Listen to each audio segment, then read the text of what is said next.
this time, USA. Why? Oh, hello. My name is Carla Boss. The only boss. Wait, one is. People, when you see me like that, it's all about good news. Why? Because Tap Send is making life so easy and convenient for everybody. So, are you ready for the good news? Hello, come and tell us. Okay, thank you. So, Tap Send brings to you the double referral bonus, which runs from now to the end of October. Now, all you need to do is to tell your friends, your family, your loved ones who live in the USA to use your referral code when sending money with Tap Send. And they get an instant $10 free.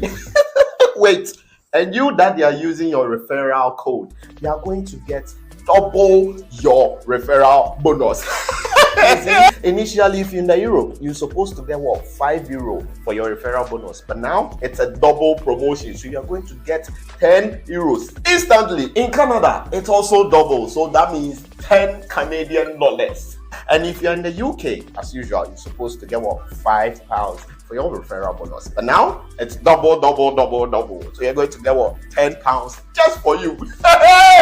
Let the people in the USA know what's going on with Tap Send. Let them use your referral code and they are going to get money, and you're also going to get money. Oh, but get to know that this promotion is only targeted for USA. So meaning, if you refer someone who lives outside USA, you won't receive any bonus. But also, if you are living in the USA, you can also participate in this promo by referring people within USA to use your referral code, which you can find on the app right here.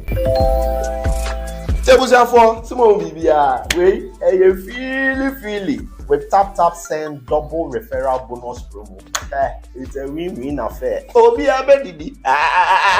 Download Tap Send now on Google Play and App Store. Tap Send. It's secure, convenient, easy, and fast.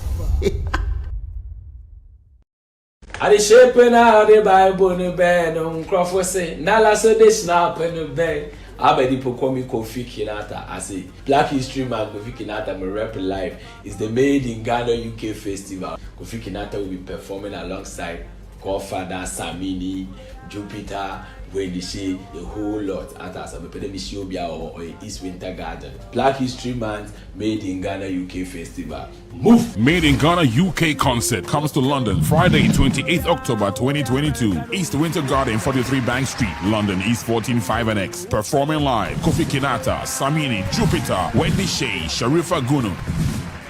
Concert experience from 8 p.m. till midnight. Ticket £30. Available at eventbrite.com, shoobs.com, fachoma.com, and madeinganauk.com. VIP tables call 782-760-2639. Brought to you by Made in Ghana UK Limited, Made in Ghana Consultant Limited, in collaboration with Ghana High Commission, London, Ministry of Tourism, Arts and Culture. Reminding you that this is the sound of Africa. OT Radio is live and alive. This is the time we open our hands on this.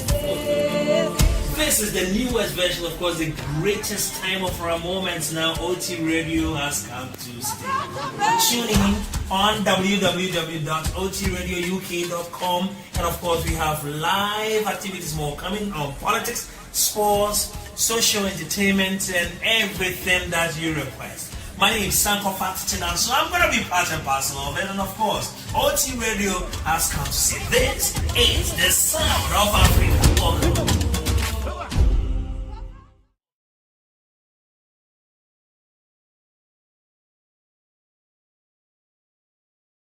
I would say if we see afternoon.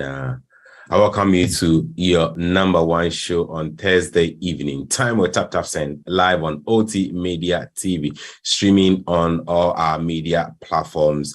And then you bring so nyame wae adomodie ehyiemu na dom bi arakwa. And inti yedikan ede asida ama twedi ampon awie dia. Ne emfa asida ma so say na nyumre also enya emre se woni ebehia ewo dwumadie so na yadwetwe enkomo. Yo, last week yadwetwe enkomo efa your mental well-being eho. And sign atwaso, but today we'll be focusing specifically on depression and anxiety.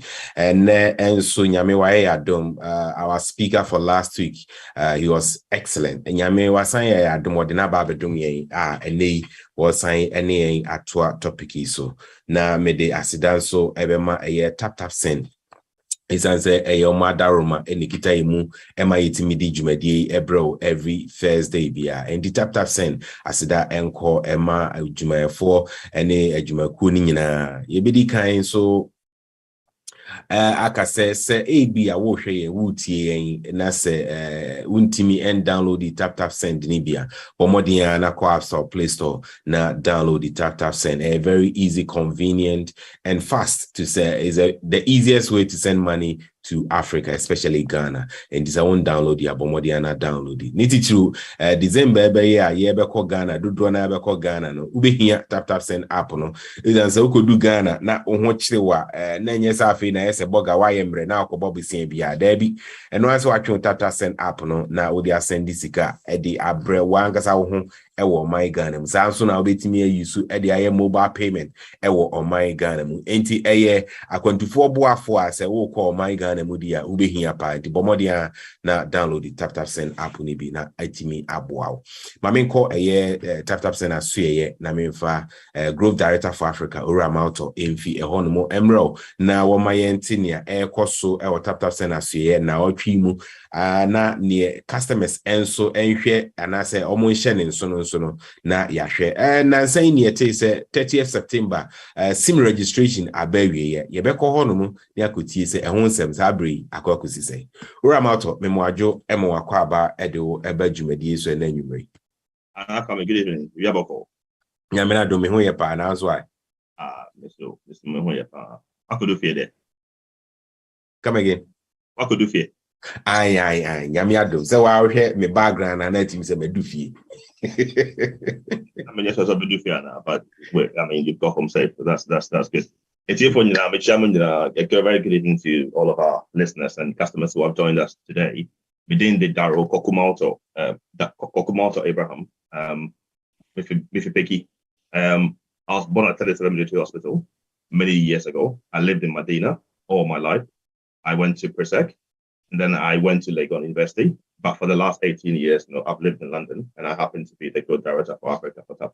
But I say this every week: Ghana is my first love, and Ghana is my biggest country, and Ghana is my biggest market. Indeed, I come on this show because it's good to connect with you, all of our customers, to hear your thoughts, your comments, your complaints, your ideas about how we grow Tap. But it's also just good to connect and bring the Ghanaian community wherever you are in the world together. And I think this show is becoming that community place where when you say every Thursday, we will laugh small, we will joke small, we'll have fun among ourselves, and we would also learn things that matter to us and things that enrich our lives as Ghanaians who live in the diaspora. Indeed, I love coming here every Thursday, and I can't be thank you very much for hosting this show every Thursday. Thanks to OT Media for all the great work you're doing in the community and helping us to reach as many Ghanaians as possible. So, I would send this link to your friends, get them to join. These are important topics and important things that we all need, because we didn't hear many of these things, and our fathers and our aunties didn't hear these kind of things where they were here. And so had many years, 20, 30, 40 years, and they went through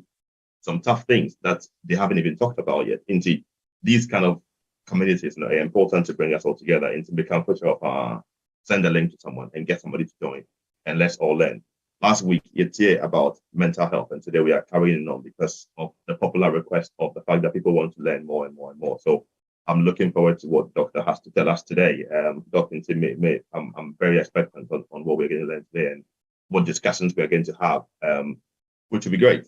Now, tap send, then also this week. I mean, the SIM registration has been the biggest news from last week to this week. The main thing is that I don't think anything has changed. That's the truth, because deadline, it came and went, almost the 30th September. If you don't register your line, that's it. But I mean, I don't know anybody says here the line at because even those who registered and didn't register, the humble line is still at Ejima.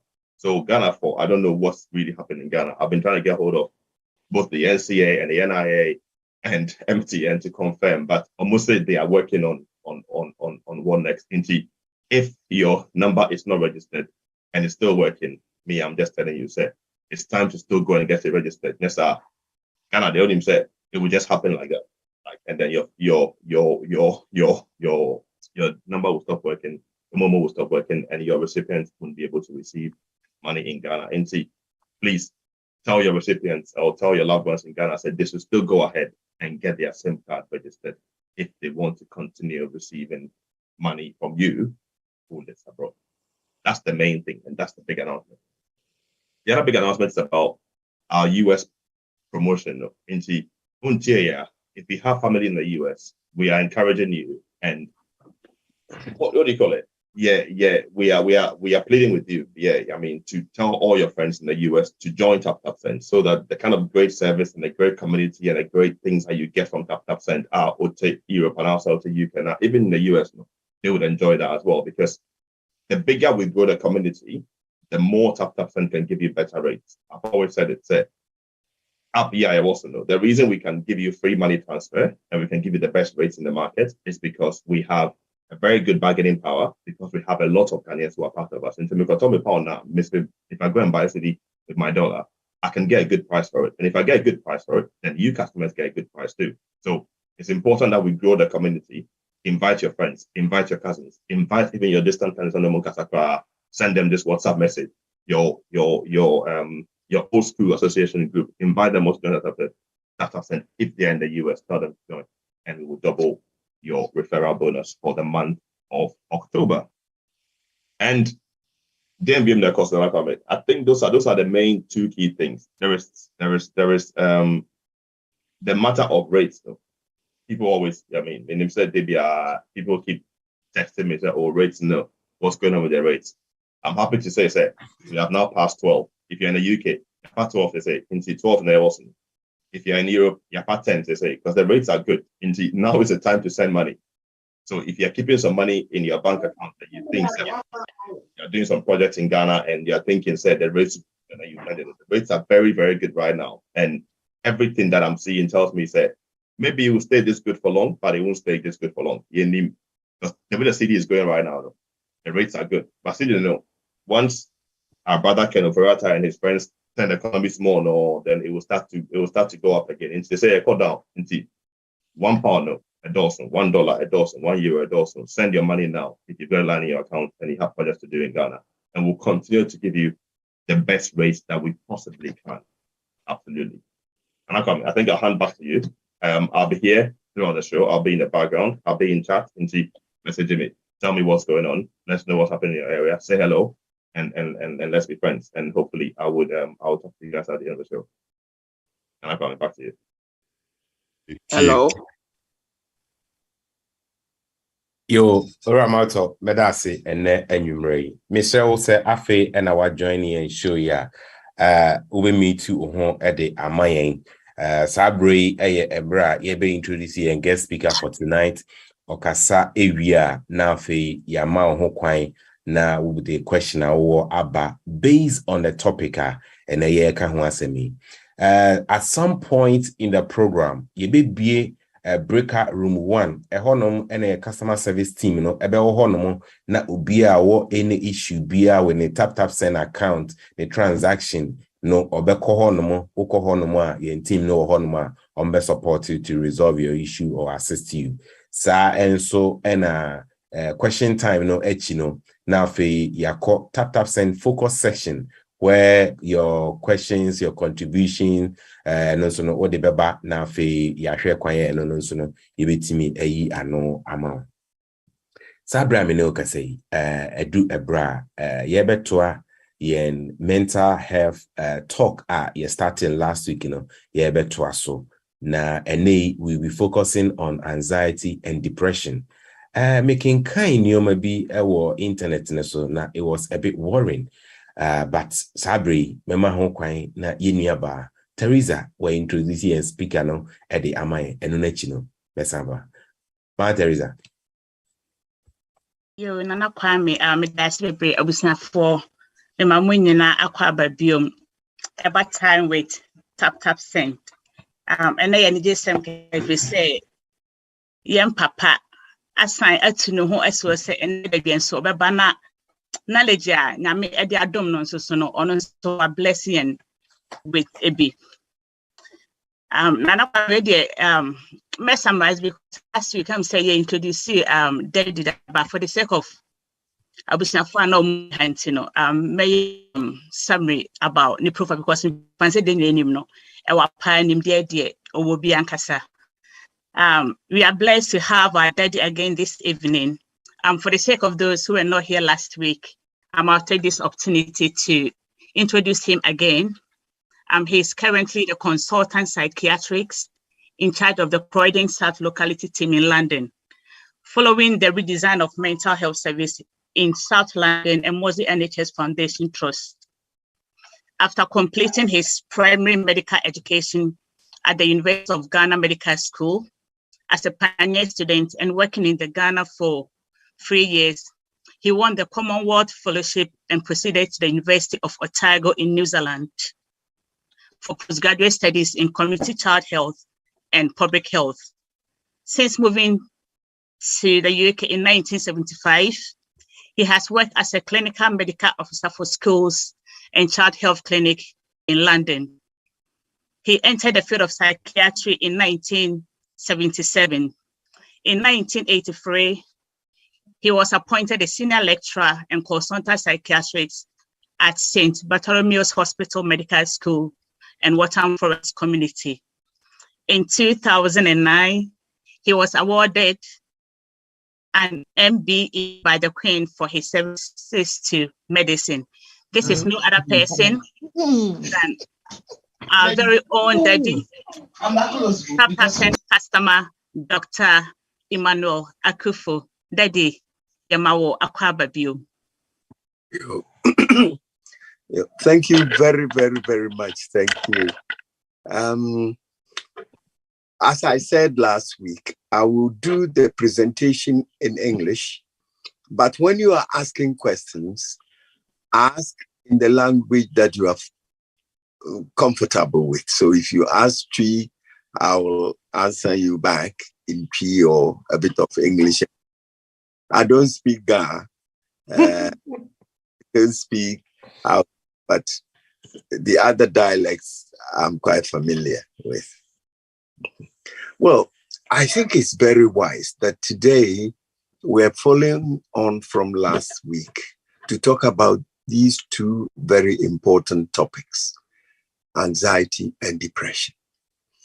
One could say that anxiety and depression are some kind of bread and butter of psychiatry. And if you are a psychiatrist, whether you're a doctor or a mental health nurse or social worker working in the field, you should know about it. Because the thing is, you see it and come across it every day in outpatient clinics, on the wards, particularly with depression, severe depression, and in so many walks of life. There are also conditions which are not labeled as anxiety or depression, but which you find have comorbidity or have attachments to the words, the conditions of anxiety and depression. So when we say anxiety, normally we talk about anxiety disorders, which in fact is a group of mental health disorders that includes generalized anxiety, the commonest ones that most people will present with, but there are other examples like social phobias, where they can't face people and always tremble or start getting very nervous if they come into contact with people. And then we have the specific phobias, which is a phobia is a fear, an irrational fear. For example, agoraphobia, the commonest ones that people talk about when they go into open spaces or where there are crowds or that they feel nervous and they can't even enter the gates, or unless they hold onto the hand of somebody, they won't be able to survive in that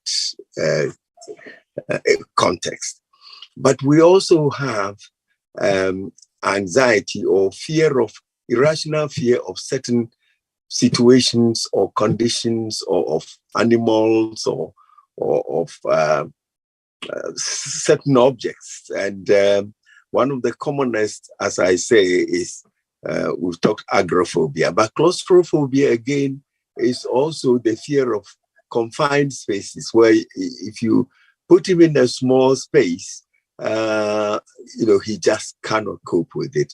So and because of this, you'll find they may not be able to drive a car, or they can't go into any small area where the door is shut, or even on the underground, which is, a bit cramped with a small area of space for the person.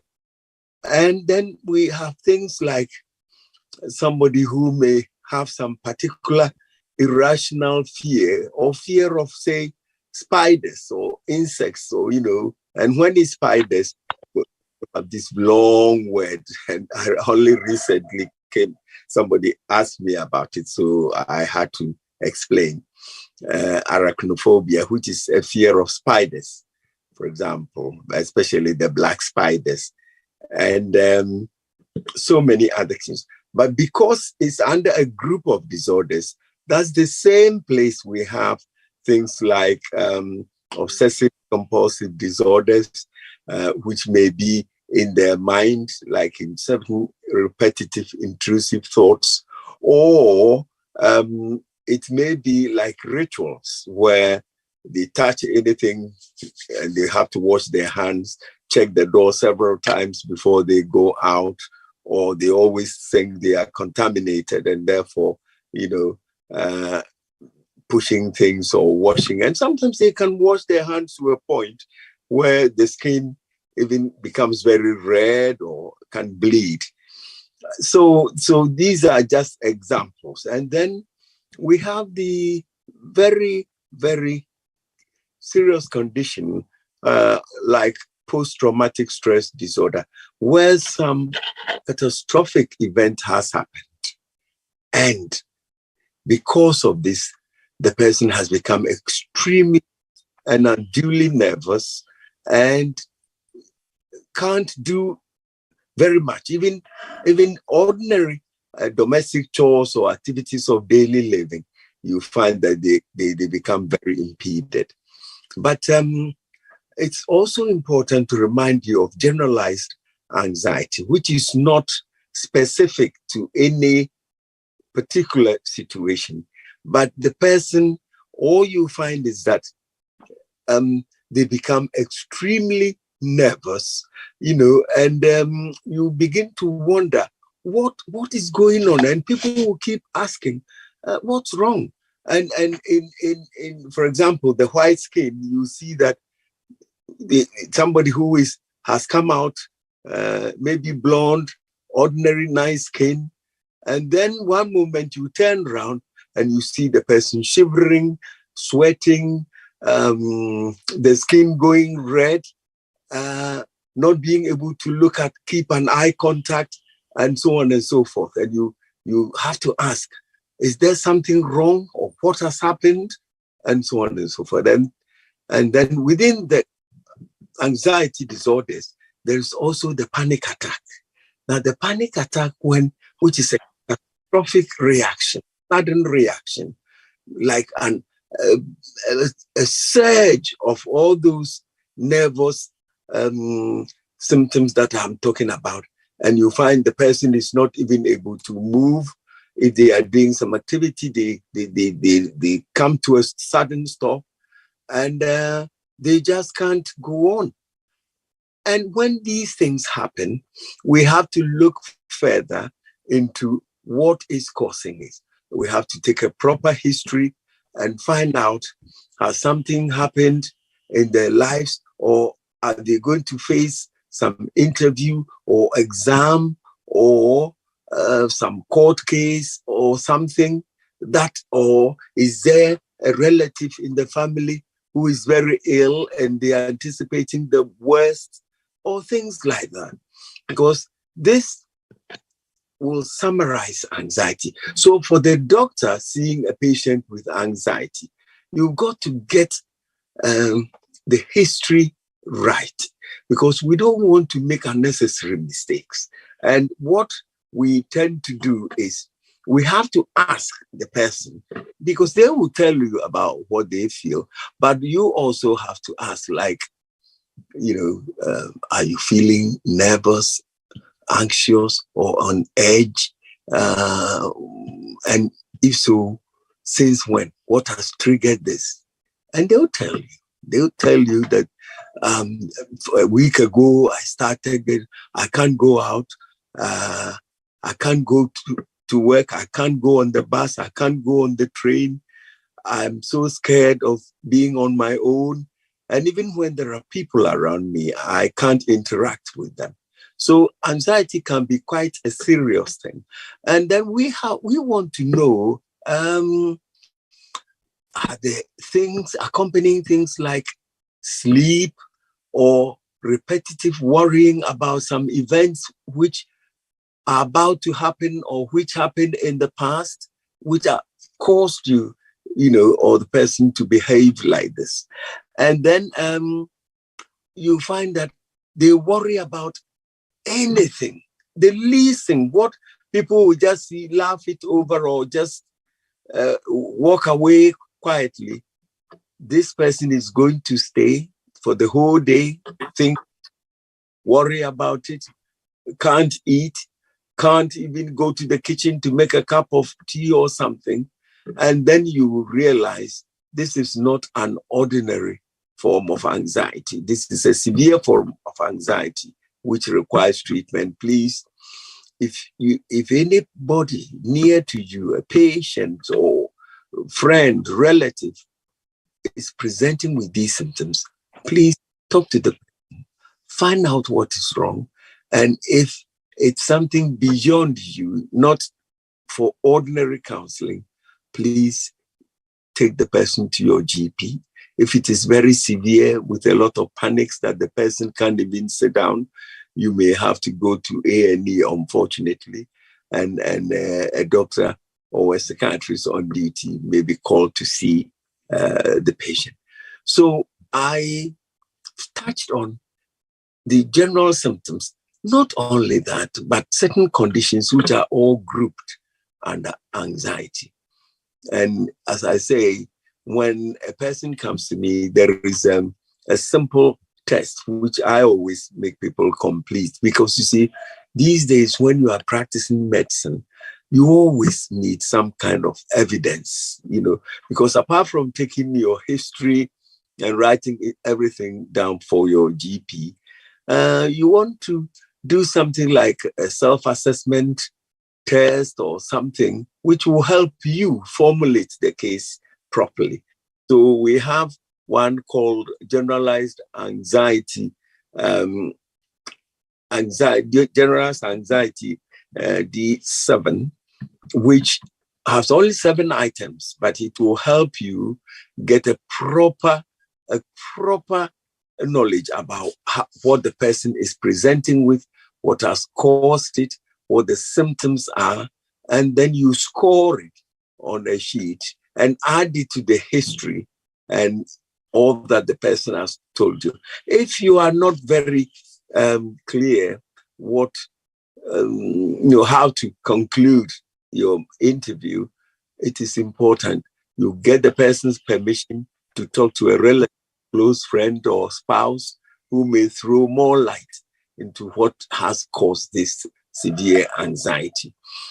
Now, I have said last week, I will just give the broad outline of the condition so that you get the opportunity to ask more questions and we talk about it.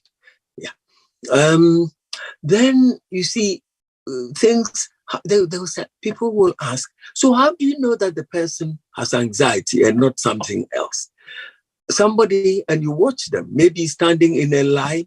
It can be a line even to buy something very simple, something that we do all the time. And you find that the person starts complaining of maybe feeling, I'm feeling very nervous today. I don't know why.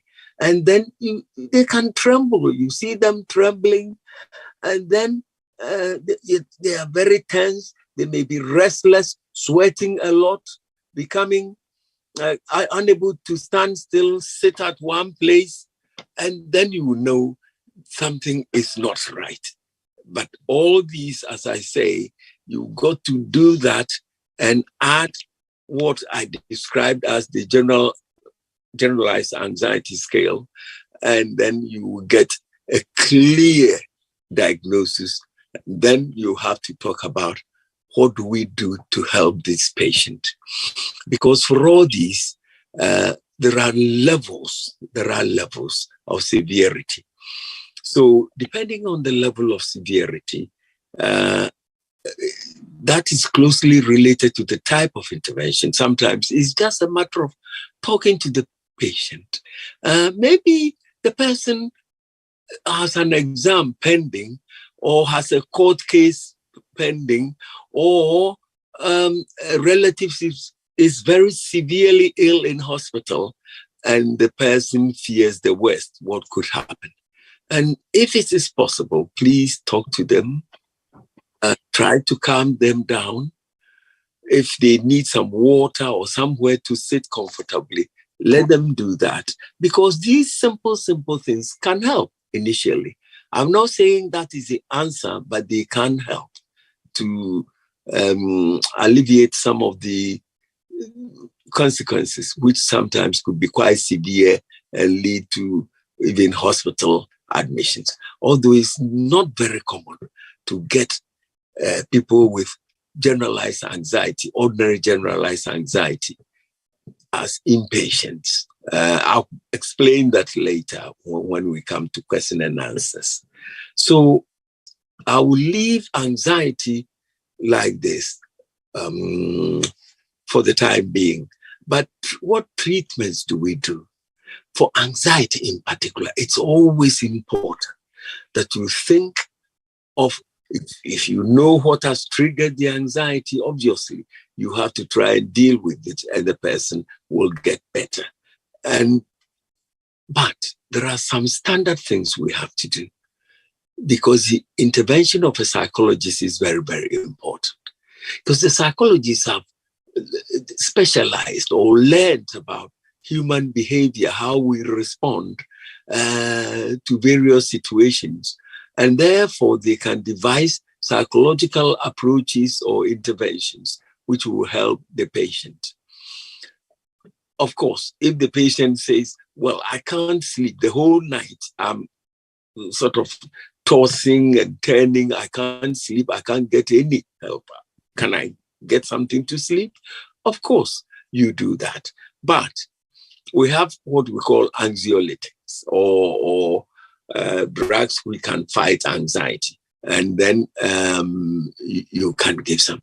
There are a whole lot on the markets there. In the past, you see, we're relying too much on what we call benzodiazepines, like diazepam, Valium, and others. But now we're very careful, because most of those drugs can cause dependence, where the person may be all right with only 2 milligrams a day, but with time, you increase that to 5 milligrams, then the effect wears off, and you have to go up and up and up.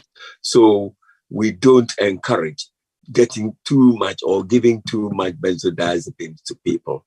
We try to get the intervention of a psychologist, and if we are using any other medication, that will be alongside the psychological intervention.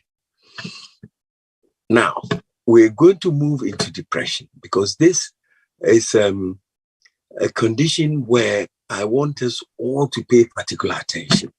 I mean, quite often, and recently, it was in all the news about a 14-year-old girl who went through some real difficulties in life.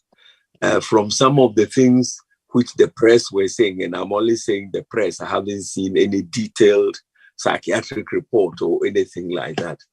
Sometimes people express how they feel in writing, and please take it seriously, especially for young people, where they may put it in a poem, they may put it in the way they are feeling at home, how they feel they are being treated or bullied, or somebody doesn't like them, and or the school or the subjects he or she is finding this too much. Please don't ignore it, because if you intervene, find out what's wrong, we can save a lot of people from, cutting themselves, taking overdoses, tying ligatures, trying to harm themselves in various ways because of depression. So when we say depression, and last time I was trying to say, whereas we don't have the exact word, in P or we don't have the exact word in P or Nigerian language. And I did point out when I went to West Africa to do some research after 1993, I noted that it's not only Ghana that we don't have the exact equivalent word for depression. And the Nigerians don't have it, the Togolese don't have it, Dahomey don't have it, and most of the West African countries that I managed to interact with people, they don't have the equivalent word of depression. So depression is a mood disorder. It's a mood disorder which is characterized by lowering of mood, loss of interest and enjoyment, and reduced energy. You can also have loss of appetite and loss of libido or sexual energy. And you don't even want to see the people that you used to regard as friends. And you can find yourself laying in bed for long periods, or lying in bed and not being able to have any quality sleep. In the same way, tossing and turning, crying for no apparent reason. You don't even want to get up and go and have a wash or a bath. And you have a job, you have to go to work, but you are getting up very, very late. And sometimes if they say they are going to work, they may not even end up there.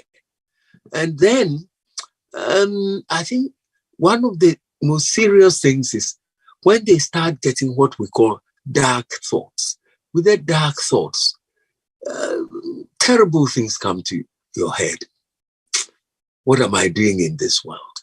Shall I continue? Isn't it time to leave this world? Isn't it too much? Haven't I lost all hope? Who is going to help me? So when they reach the point of hopelessness and helplessness, please make sure they see a doctor and get the appropriate help. Because if you don't, that is when the dark thoughts can lead on to suicidal thoughts, and then can lead on to self-harm. And self-harm can be or the overdose and other things, or drinking heavily for the first time, taking tablets, and so on and so forth. Unfortunately, sometimes it can be fatal, and we want to avoid this. That is the last thing we want to know, because in this country, any suicide is duly investigated, and the trust people will come and interview the consultant and everybody. There's also the chance of probably you have to go to the coroner's court to explain the circumstances of what happened. You will have to write a report, and the doctor or nurse or psychologist or who help you will all have to put in, and then it's not a pleasant situation for the treating team or the mental health team, or even the whole trust. NHS trust or private hospital. So we have to take it. So what are we looking for? If somebody says, look, I am depressed, what sort of questions are you going to ask to make sure that you get the diagnosis right and you start treatment? The first thing I normally want to know is, well, how long has this been going on? The person tells you, look, I have little interest or pleasure in doing things. I don't even want to see my mother or even my own children or my boyfriend or my partner, because as soon as I see them, it triggers something in me, which leads to tears and thoughts of disappointment or not wanting to be in this world and so on. It can be, when it gets severe. And then when they may just tell you, I'm feeling down, I'm feeling depressed. You can use the word itself. Or I'm feeling hopeless. Nobody likes me. I'm a failure in this world. I don't think I can carry on. My work colleagues laugh at me when even they are not. And then you see, the idea of sleep, I've told you, it can happen in anxiety, it can happen in depression. And sleep is a very important thing. Imagine in a world where you can't sleep at all. During the daytime, you are tired, you can't concentrate on anything.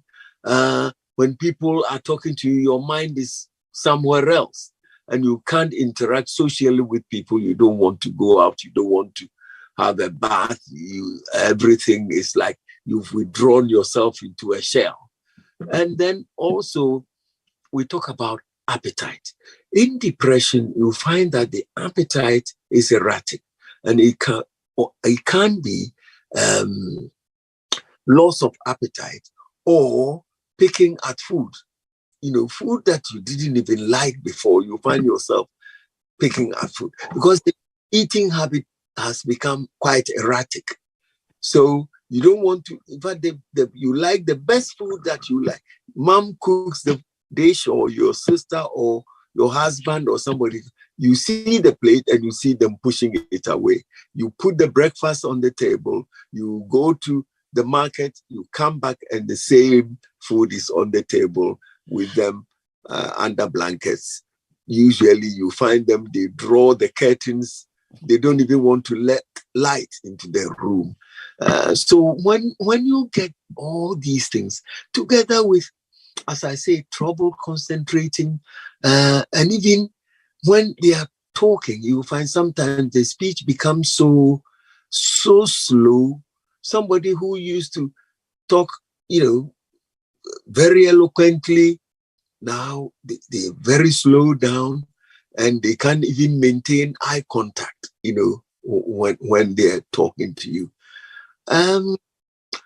Also, the dark thoughts thing, let me talk about it, because this is the worst bit when you come to the worst bit of depression.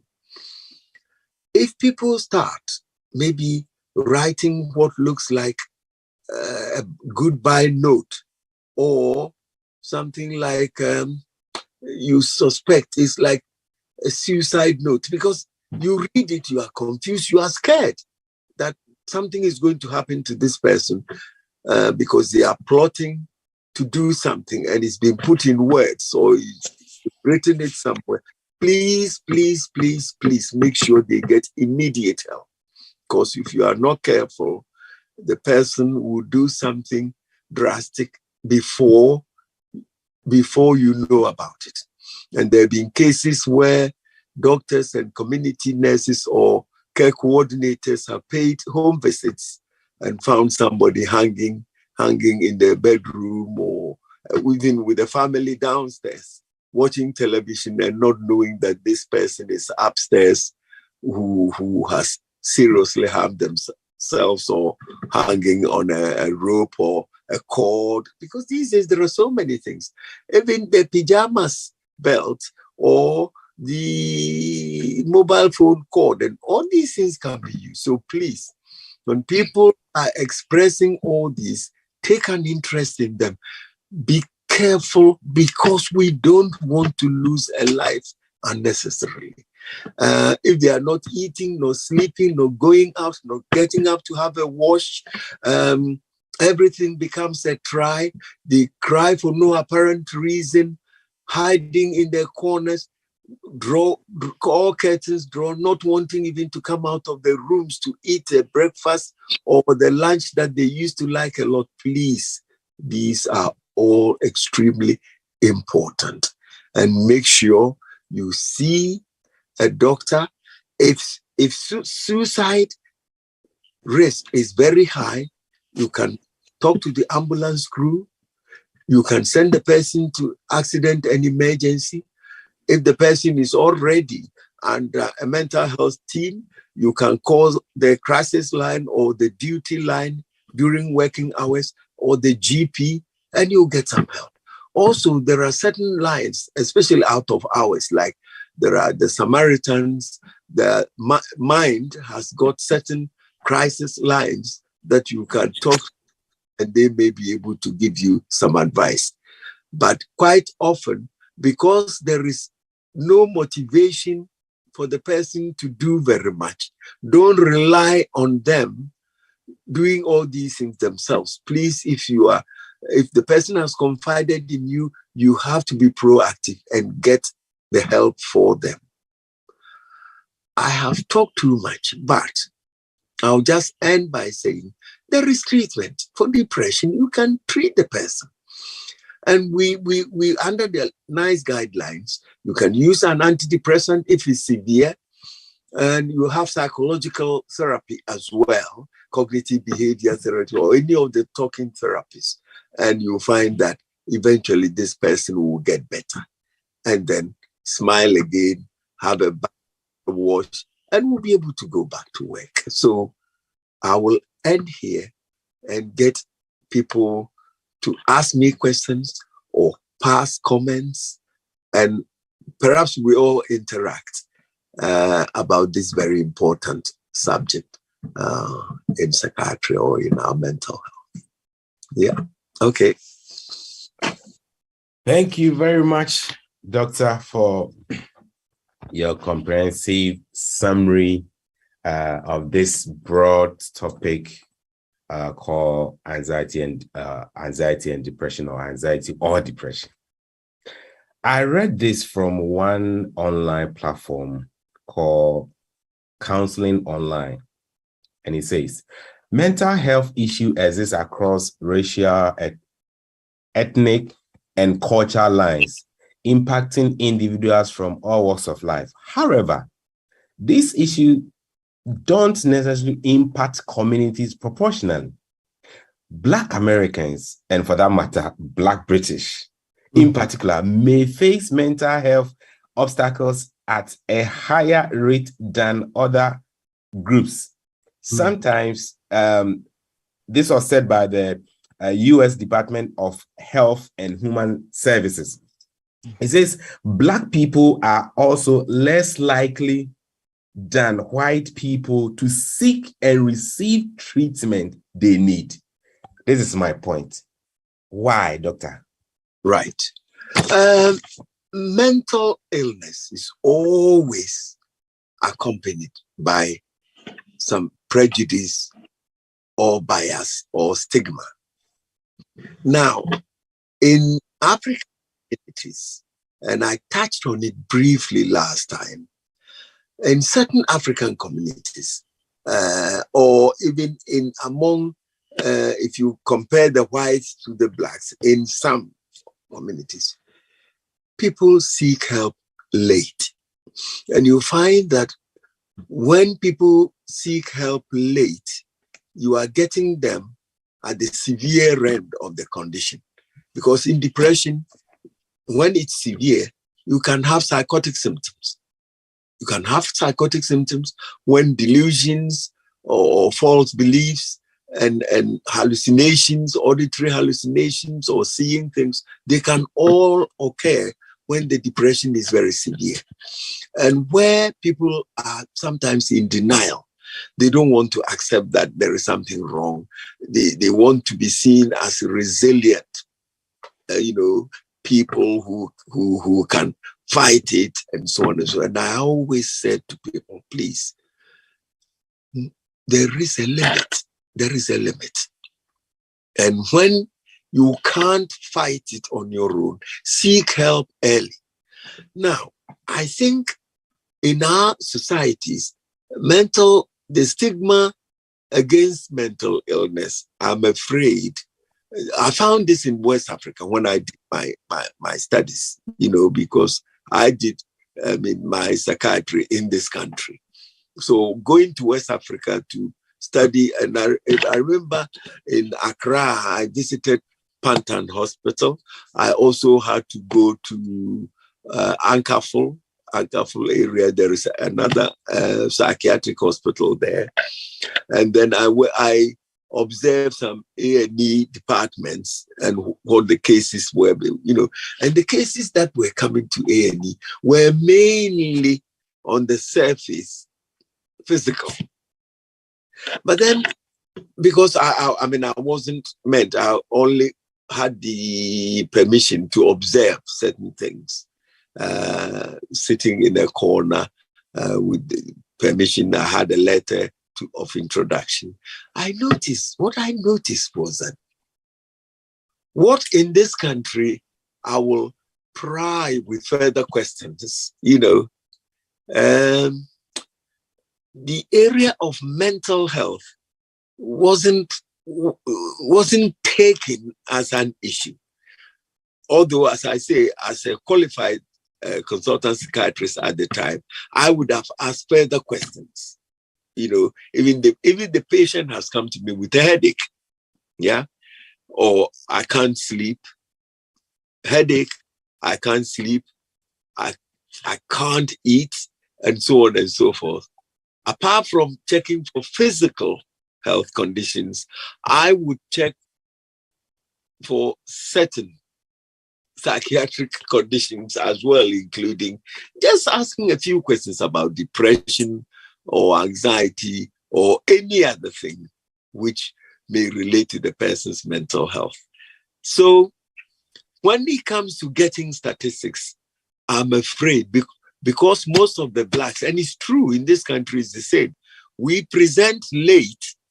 Most of the cases that are going to be picked up are the severe cases. In Ghana, can you imagine maybe a scholar or a lady from a decent house owning up that they've got some mental health problems?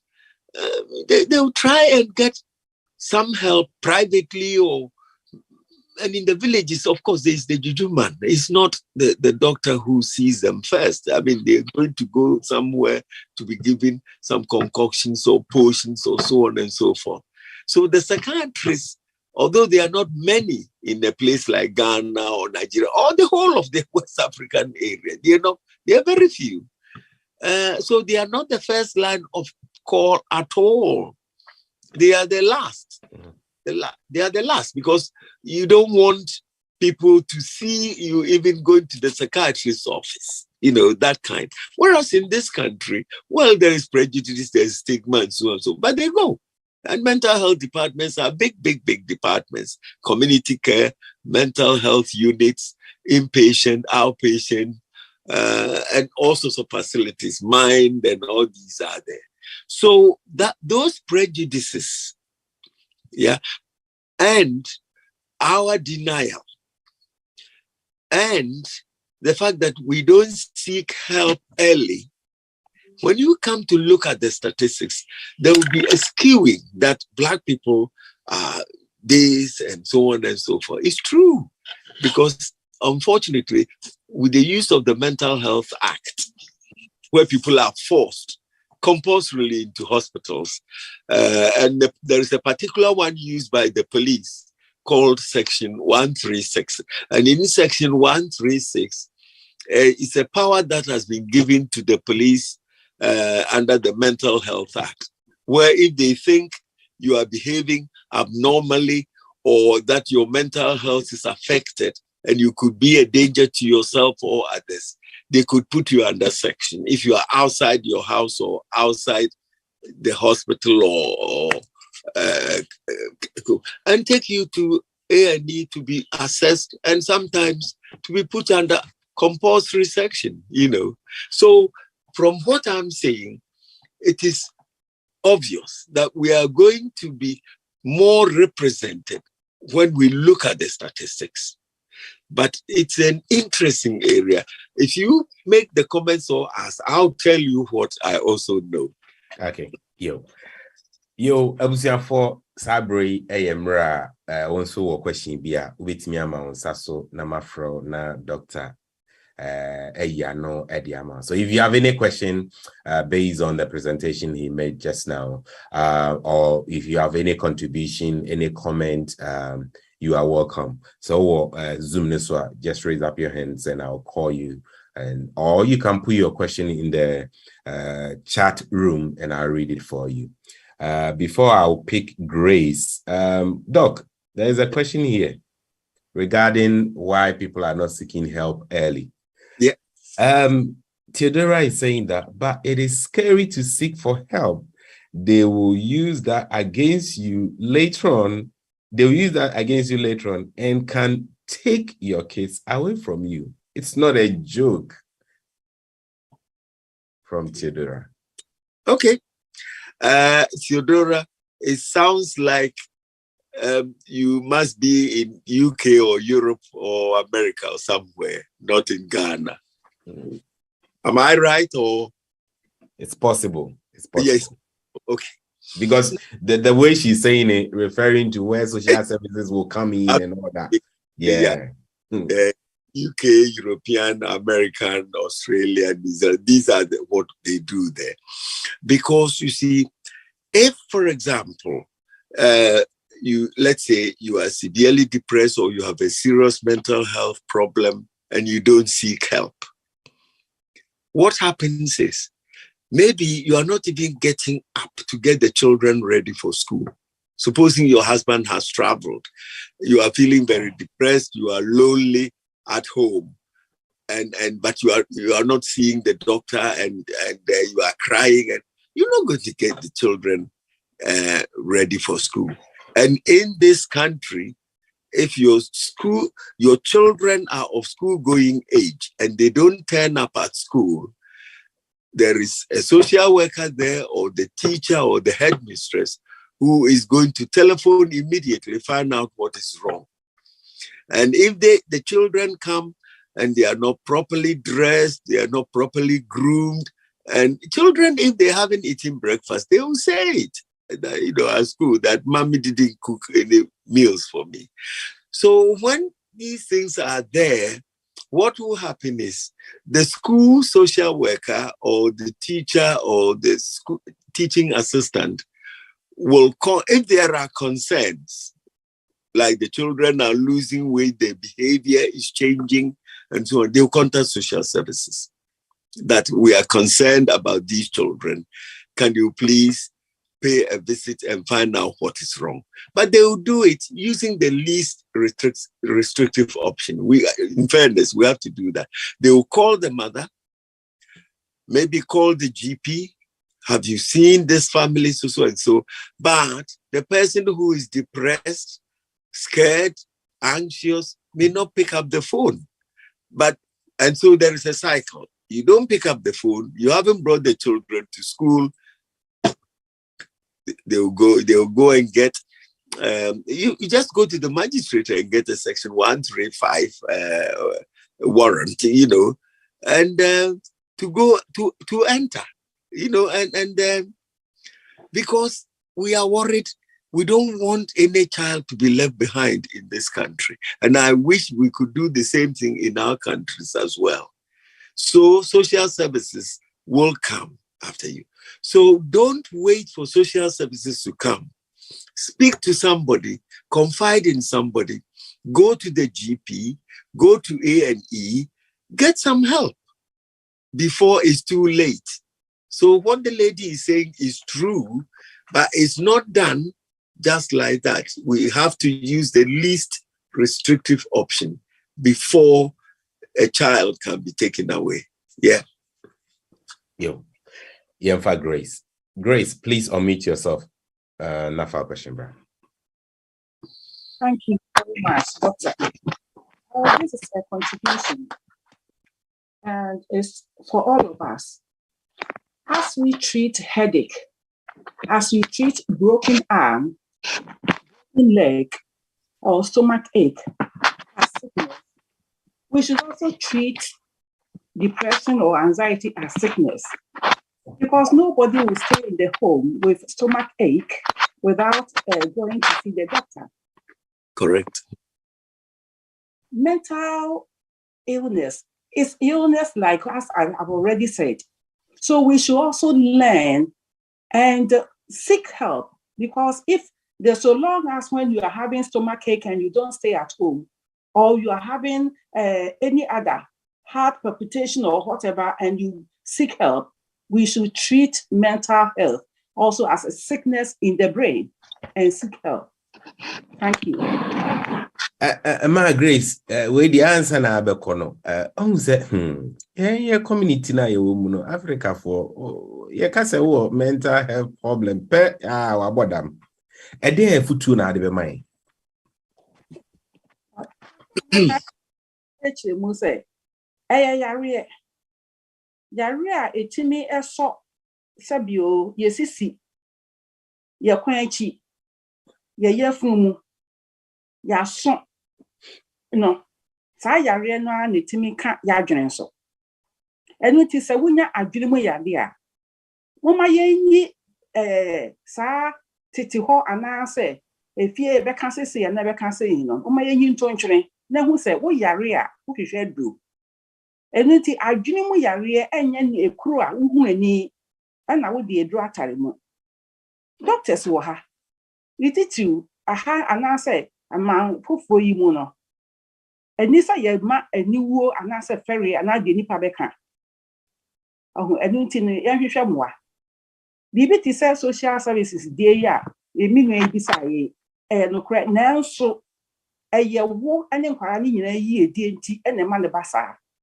na se benya wo bi kra social services na nyo ye pe ene say ye be fa nkwara na fi awofo mi fi efi say ho ene the best place na yare enti sanya papa di kan chire mu no wuntumi hwe nkwara no so yie wuntumi ma won aduane yie wuntumi fa won ko school aban irepe woni wo ma yie di enti ena se wanya busuani bia wo ben wo ama wan hwe nkwara na obeti nkwara no edi won ko ba bia nya sa na aban pe no enya sa akra so benya busuani a obetimi atrase agi mofra no ana ni oben wo sane papa ana se bisa aban pe no yie pa ansa ne ti obi ma akoma obi no na sa area si nyina no ye nya obi social services no ye bemwa social services for bemwa na eyeye die na fe nso o mo hwehwe ba bia tutu ba bia na sa anye yi ansa na won ayi mofra no edi na akọ ba bi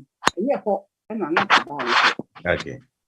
Yo ma Grace, the way I know kasane die na enye se okra na ezo ka kire say social service professional. Me that say my emfa ofofro can Linda DeGraff Johnson. Linda, unmute yourself. Nafa question, bro. Okay, thank you, doctor. Information that you're good. Yeah, me hun sunye de, ma me be kan we de. There are many reasons why Akuffo, but now people have already said that. But at times in sunye be before no, based on the person's faith, you know, we feel that when they accept it now, then it becomes real. Because one for one nkakrama or bonsamin so na oma as in a real.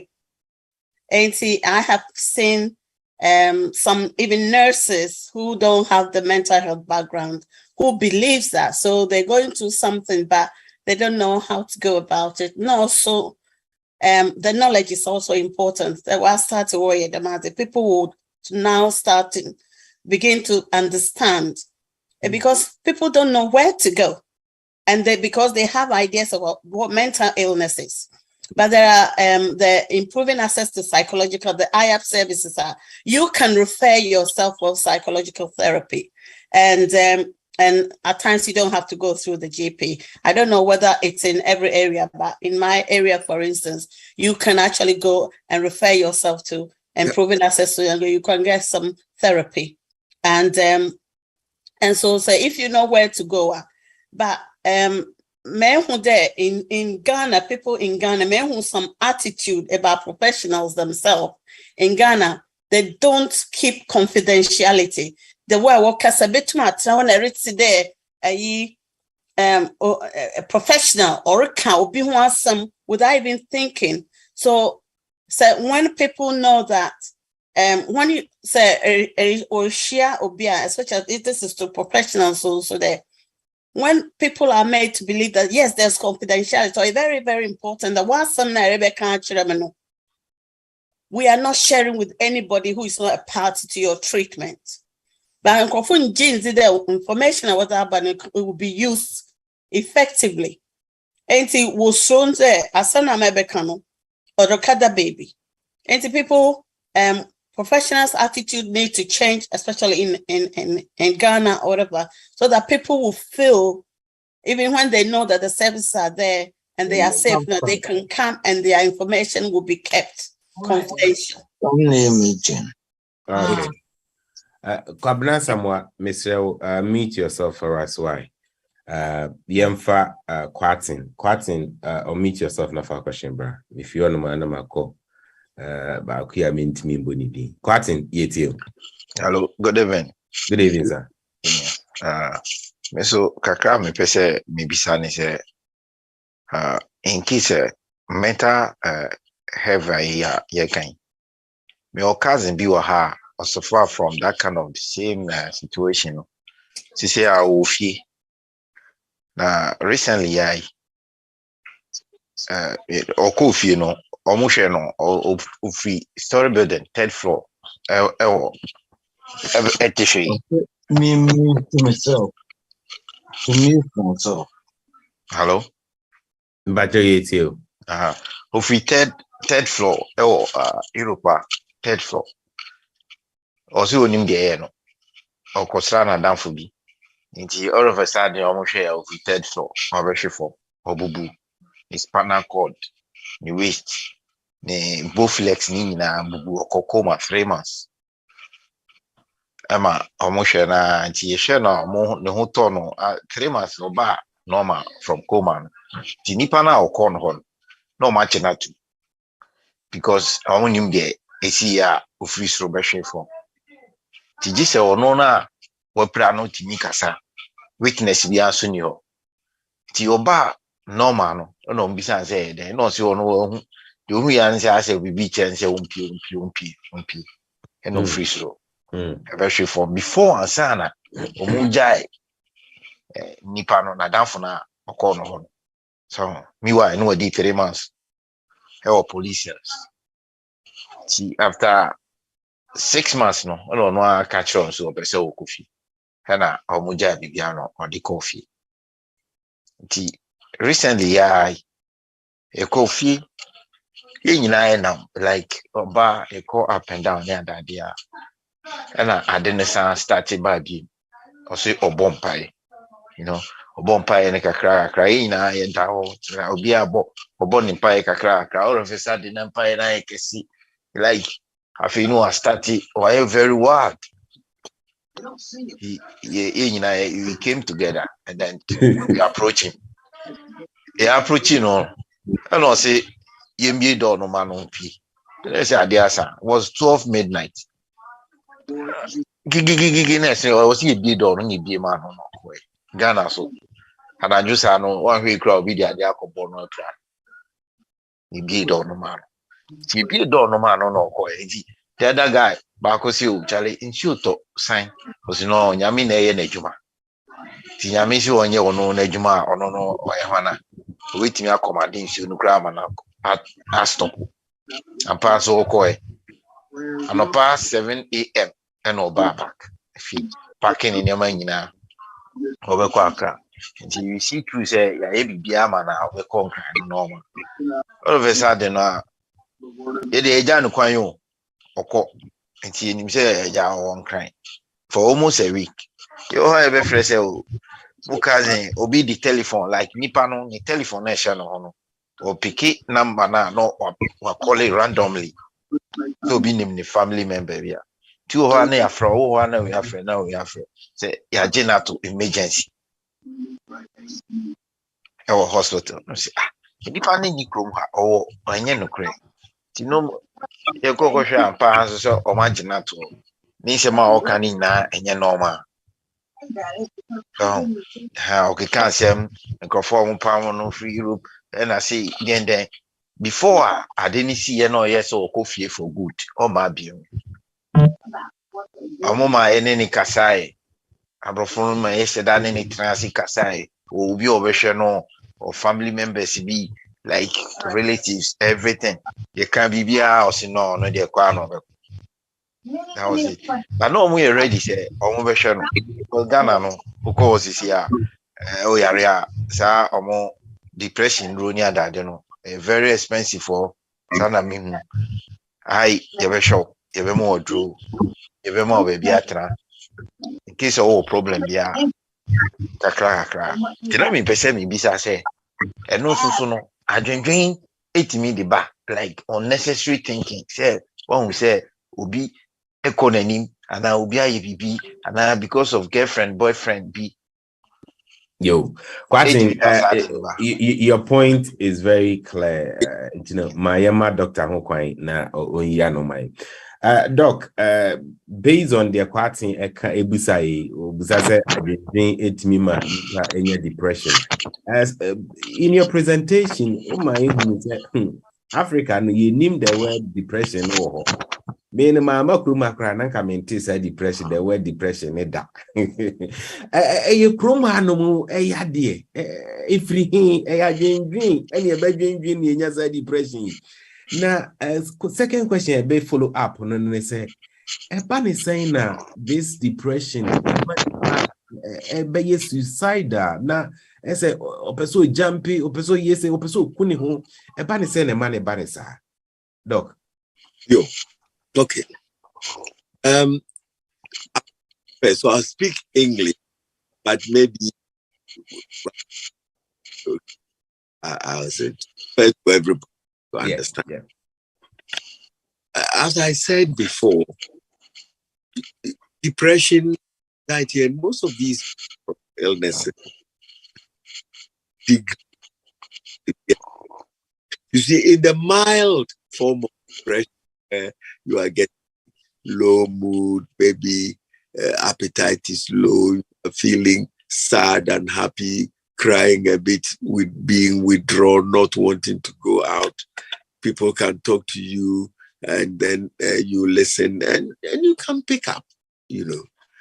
But if you leave that till it's too late, as I said, where even psychotic symptoms can also come in, you will find as it gets more and more severe with depression, that is when you start getting what Europeans will call dark thoughts. You know, dark thoughts is when you get suicidal ideas, you know, like, shall I throw myself under the train? Shall I throw myself into the pond? Shall I go and hide in the bush and tie a cord? Because the facilities to do all these things are common. But it's better to seek help so that we don't get to that point. And this is the whole thing. What the gentleman said is true. It's true. And Prince, what you are saying is also true. A lot of people the word depression, because it doesn't exist in our societies. You know, we can only say somebody is sad or extremely sad or maybe it's not coping or so on and so forth. If we don't accept that we are in a different culture where the least stress will lead to depression or severe anxiety, and the reason is that Look, winter is coming. I know people who are going to be in their rooms from about October or November. They won't see their neighbors until March time. In Ghana, if somebody doesn't see you, they're coming round. They're coming around to find out why they haven't seen you for 2 days or 3 days. People will come and say hello. People will come and talk to you. But in this country, and it's happened, there are Africans, it happens every year, and it happens to the white people as well. Due to isolation and loneliness, you can find people who may have died or one way or the other, and nobody has found out until the postman realizes the letters are all piling up. They can't even get through the letter hole, or somebody who left milk or some present is been there for weeks, and then police will come in. But you see, in Ghana, and I found this, if somebody doesn't see you, if your neighbor doesn't see you for a day or two, they'll come and find out. You'll come to your door. They will find a way of making sure that you are okay. So we suffer a lot of, there's a lot of stress in this country. Look, I'll tell you, since yesterday, I don't know whether it started yesterday, there's been a rail strike. Supposing you don't have a car, you rely on the train for everything. And sometimes it's not only the train stop, underground stops, the tram stop, the bus stop. And you can't even get to your work. You don't have a car. I mean, look at this. These are all pressures which build up. And if they continue or become repetitive, they are going to get worse. And eventually you are going to express it negatively in one way or the other. And I said certain things. What are the tips if you're getting worried that somebody could be aiming for taking their own lives? That's very, very, very important. Because in our cultures, if you hear of suicide, it's maybe a farmer who went to the farm and because life has been so bad, went to the farm and didn't return, and they will go and look for him and maybe hanging on a rope or something like that. But in this country, the attempted suicide is so frequent, so rampant, because you can go to the shop and buy paracetamol,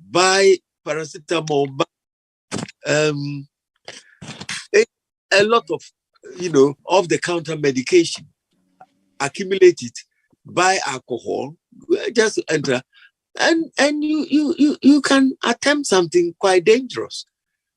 Self-cutting and all these are very common among teenagers and among young people, and even for older people who are isolated, lonely, feeling depressed, not getting any help.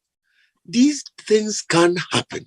So all I'm appealing to you is that please, if you are not feeling well because of your mental health, and the lady put it so beautifully, because if you have a broken arm, you won't be able to live with it. You go to A&E.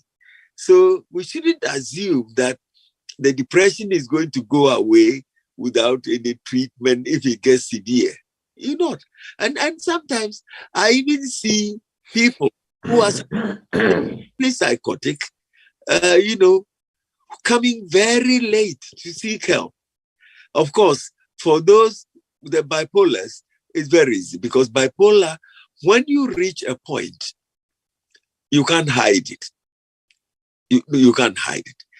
And you may run into the street naked or while laughing or things like that. So you can't hide that. But depression, anxiety, some of these obsessive compulsive disorders and so on and so forth, a lot of people don't want to come forward for help. When they come too late, until a mother or a sister, a relative, or the employer, the line manager or manager at work will say, look, we are worried about your performance. Please go and seek help. And in the bigger companies, they have occupational health physicians, who refer to the psychiatrists. But in smaller shops or, corner shops and so on. And so this facility is not there. So you have to make the effort. Please make the effort. It is not a shame. Some people feel that mental illness is a shame. And please, I will appeal to you, it is not a shame. Go for the help before it's too late. Because if you can't cope and say you have little children and all that, the chances are that you neglect them or do something, to them or be aggressive to them. And social services will come in. And then, unfortunately, the laws are there in this country for us to deal and protect with the children and the safeguarding. Yeah. Thank you very much, Doc. I have some few questions in the chat room. From there, I'll go to Q&A. This question there, Reverend Minister Bio Koi, so I think she have to help us to answer this question. Right. So, Doc, this says, is there a correlation between anxiety, depression, and spiritual possessiveness within some Black? Yep. It goes on to say, sorry, I'll try and read it. Yeah. Okay. Within some Black community, people are more likely to speak to a pastor than a mental health professional. And I will link it back to our motherland, Ghana. You will go to some prayer camps. We have people with mental disorders in chains. Instead of going to hospital, psychiatric hospitals, they are at prayer camps in chains. Doc, what do you say to this? Right. You see, in the area of faith, and I'm very pleased, the Royal College of Psychiatrists have now set up a spirituality and mental health department. I belong to that group, so I'll tell you the bit that we do. You see, there is no shame. There is no shame for bringing your faith into something. It's not a shame. It's just that in this country, because it's a national health service, not a private service, and we have to cater for everybody with diversity, equality, and everything, we don't talk about actively in the course of our duty. You understand? So if I'm treating you, irrespective of your background, I have to treat you with all the decency and respect and everything. And it is good that we do that. It's good that we do that. Now, what I tell people is this: you become depressed, you become suicidal, you can't cope. The things that you used to take for granted, you can't do them anymore. You can't even go out. Even going to church is a try now. You can, by all means, talk to your minister. You can talk to your minister or your reverend or your church leader or somebody. Or your prophet. Yes. But that shouldn't stop you from going to seek the help that will make you feel better in the Western context. Yeah. So what I've always said is, by all means, but take your medication, take the psychological therapy which is provided, or the daytime activities provided, or what will enhance your social interaction with people. But if you are a Christian, by all means, prayer is part of your life. Do that, but don't do that at the exclusion of seeking the help that will make better. You understand? You make you better.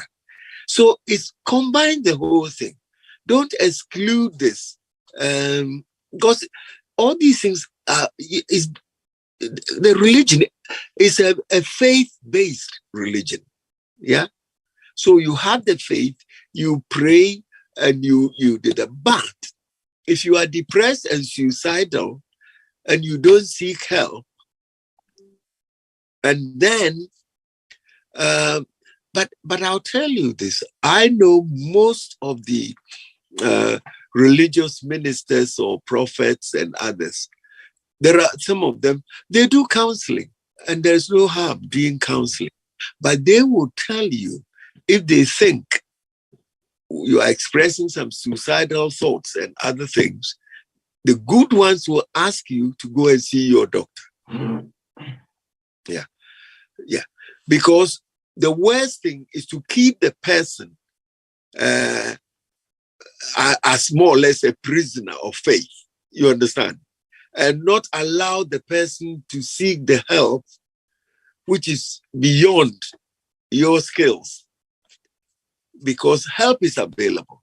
And if you don't seek the help which is available, you don't get the treatment, the antidepressants or psychological therapy or other social activities and so on and so forth, then it's serious, and I don't think that should be allowed to happen. By all means, go to your church, have your faith, have your prayers and everything.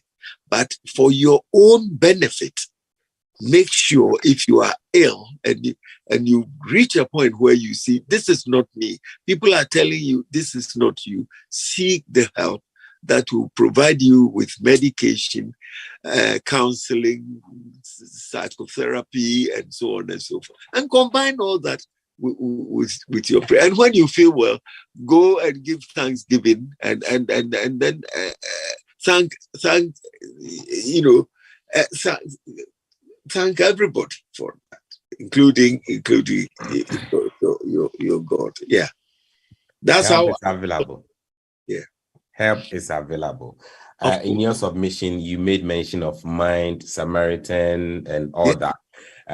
There's another lady on this call that last week she made mention of her charity also supporting people with mental disorder and stuff like that. Krista D, maybe also very soon I'll come to you. But before that, let me pick Equia A, then Grace. Equia A, I'll meet yourself now for a question, bro. Near call Grace on them.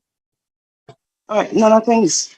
Doc, I just want to find out, there's been instances where people enter the university usually, and then due to their program they are doing, they start getting worried, depressed, and in some cases, they get suicidal. So it's either they didn't get the program, or they're even doing very good program. You hear that, first year student doing medicine has just committed suicide.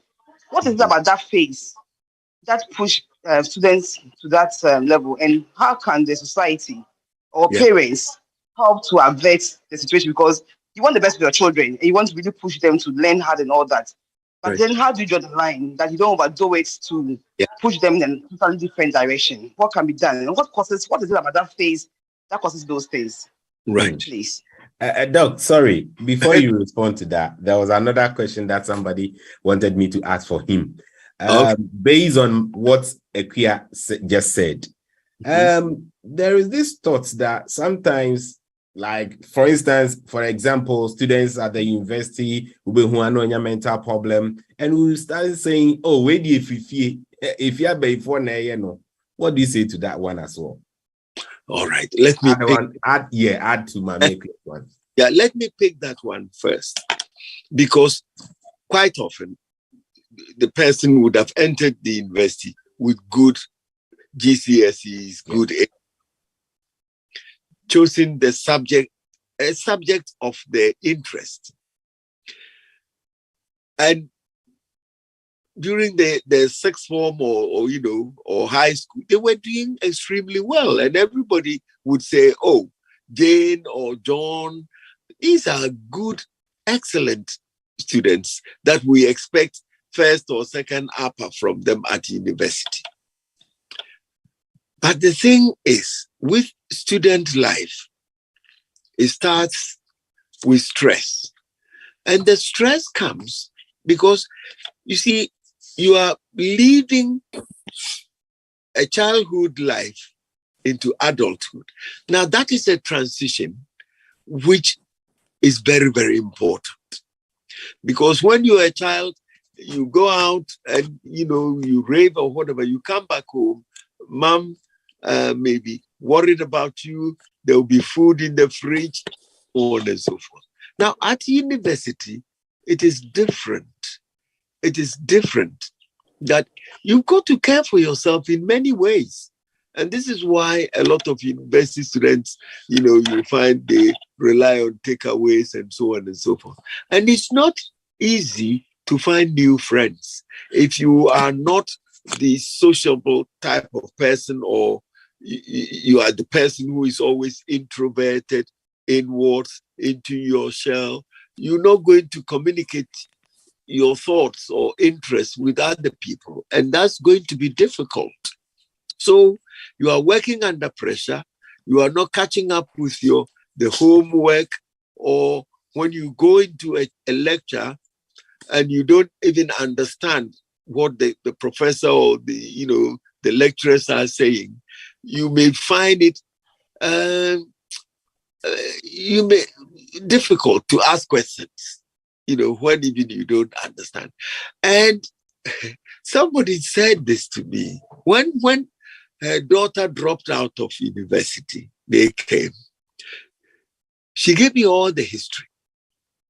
And the daughter was quiet. She gave me all the history. The daughter had to leave the room temporarily to use the washroom. And the mother told me, look, doctor, I don't care what you are saying. There is a next door neighbor that I know has cast some spell on my daughter. And this is why this is all happening, because they are jealous of us as a family, so and so and so. So what I said to her is that, well, at the moment, let's deal with what is in front of us. You got a daughter who was doing very well at school, went to university, and then the performance started dropping. Yeah. So find out, what is it? Certain stress factors that this young woman is going through that we haven't picked up? Are there financial problems, accommodation problems, or relationship difficulties, or social interaction problems? We have to find out all these. Or is the person getting depressed because the course which he or she thought was going to be easy has become harder than they thought? And they can't express it to you, but they can't cope with the course. Well, there is no shame if you can't cope with the course. See your personal tutor, and there are counselors on university campuses, but I know that a lot of people don't want to use them because they have to pry into your personal history, family, and so on, and people don't want that. But you still got a GP at home. Speak to your parents if you can confide in them, and go home, seek help. And there are a lot of university students who are on medication, coping very well. They're doing even psychotherapy or psychological therapies virtually, or maybe once a week when they are off, they can come over and do their sessions with the psychologist. So please, don't sit back and think that things are going to get better without any treatment, without any appropriate interventions. Please, let us help these young people and to succeed, and don't write them off. I write any patient off, no matter what. Don't write them off. Help them. They may be shy in seeking help, but please let them talk to the person, a personal tutor. There are people who are using 5 years, 6 years to do a 3-year course. It doesn't matter. It doesn't matter. If they still want to do it, you support them. If they can't do it at all and you think, well, maybe they haven't got the resilience, other things to tackle the particular course, they can take a break from the course and then come home for a while, get treatment, and go back. That's my take on that. Yeah. Yo, Doc, maybe at the end of the program, I said some question. Yeah, I see we did if you have for no. I cancer. Dear food na de my ya was arguing say will be a mental problem and or phobia or but before that, my this gentleman, you are in glasses, your name is just I. Virtual or meet yourself and ask your question. Yes. Hello. Hi. Good. Thank you. I'm saying Dr. Midas Pine, I'm sure. Me baby kasa da me keto be ka ho ansa na mabisa me question. I won kwara na ye wo. We seem to have the same problem here some time ago with one of my cousin. And when I was able to take the children back home to Ghana, and now they are back here. They went to educate us. Grace Becker. Yeah. In Quarana Keke, Sabi, say, I've been Mukano on my Jen This will be any hop. Will be Hong Kong, ya for movie. I'm an Quarami and Sam, between Eddie Home and Hong Ghana, come on, Papa. My Yamiadum, my come ba. Right. As one person be say, and who may hear will be a bit many psychiatric doctor. And I say, any we say, work as me come home psychiatry. That's my question. Okay. Right. Now, every trust, NHS trust, has got a department of psychiatry or mental health. We also have community mental health teams, and we have beds available. We don't have the old large psychiatric hospitals like you find at Pantan or Akuffo. No, we don't have them. Yeah, we got rid of them a long time ago. So they are in smaller units, which are more specialist. So if you have eating disorder, you are in one. If you have general psychiatric problems, you are in another. If you are in areas where you need some specialist input, or if your illness is such that you require more intensive supervision, we have all these there. But the old idea of very large psychiatric hospitals, we don't have them. We don't use that method. And now we have community mental health teams. And there are times when you can self-refer. You can self-refer. When you self-refer, we would obviously take a history, know about your GP and so on and so forth. And then we will get your permission to contact the GP to get more information. But every GP, most of them have broad knowledge about psychiatry, not deep knowledge or specialist knowledge. And there are some guidelines which we give to them. For instance, if you are depressed and you go to a GP, the GP will try for about 6 weeks or so to see whether things will ease. If you need antidepressants, in fact, some of them can start antidepressants. Those who have done rotations in psychiatry, they will be able to help. But sooner or later, they will realize you need specialist help. They will refer you. They'll refer you to the community mental health team. And these days, we refer, is one point of referral, so refer to the team, or they can write to the consultant of the team. And every referral is discussed. And then when we discuss, we set up zones, because we have to look at the severity, the extent of this, the type of mental illness, what it is, and the input that you require. And we set up a care package, to try and help and support you. And as well as the family, and if there are children, we also have to look at their welfare through all the safeguarding techniques that we have. So everybody,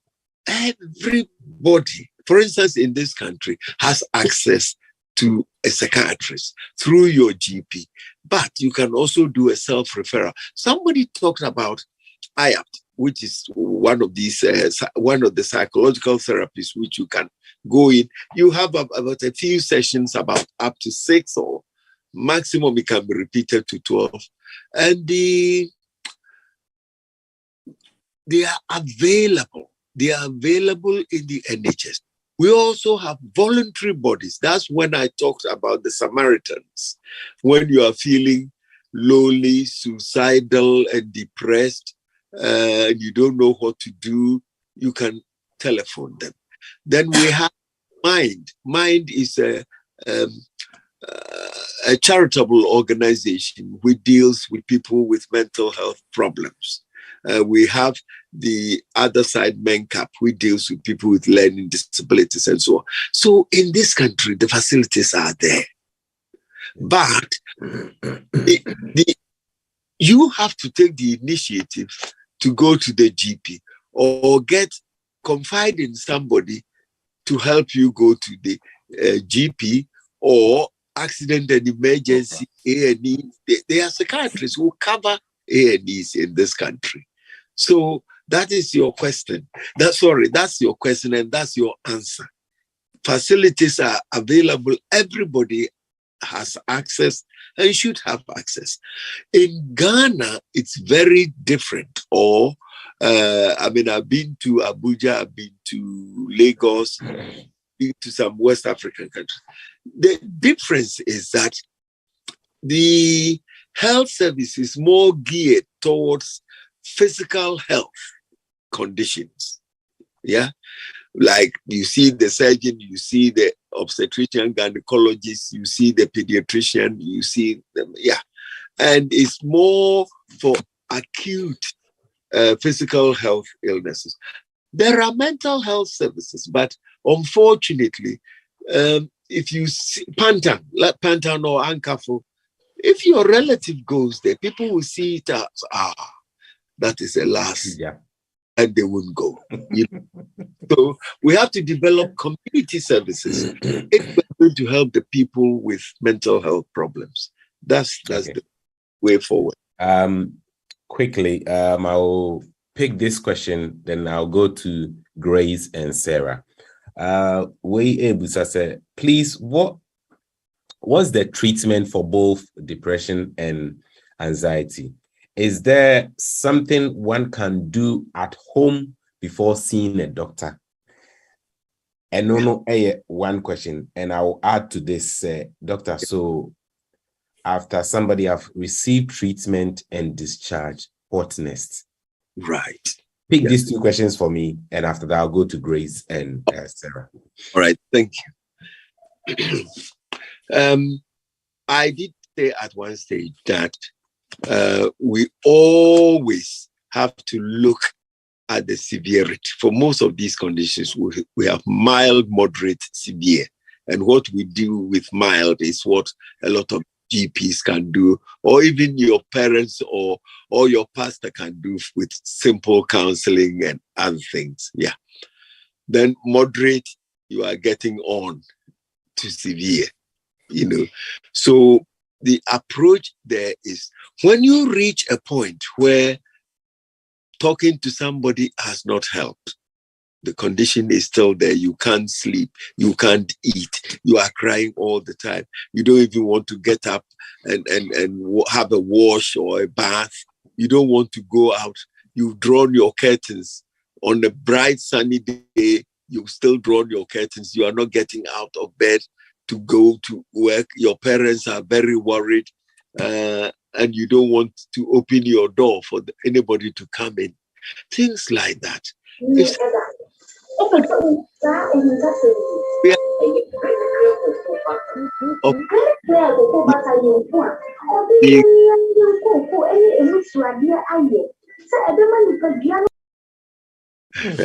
Sister Olivia.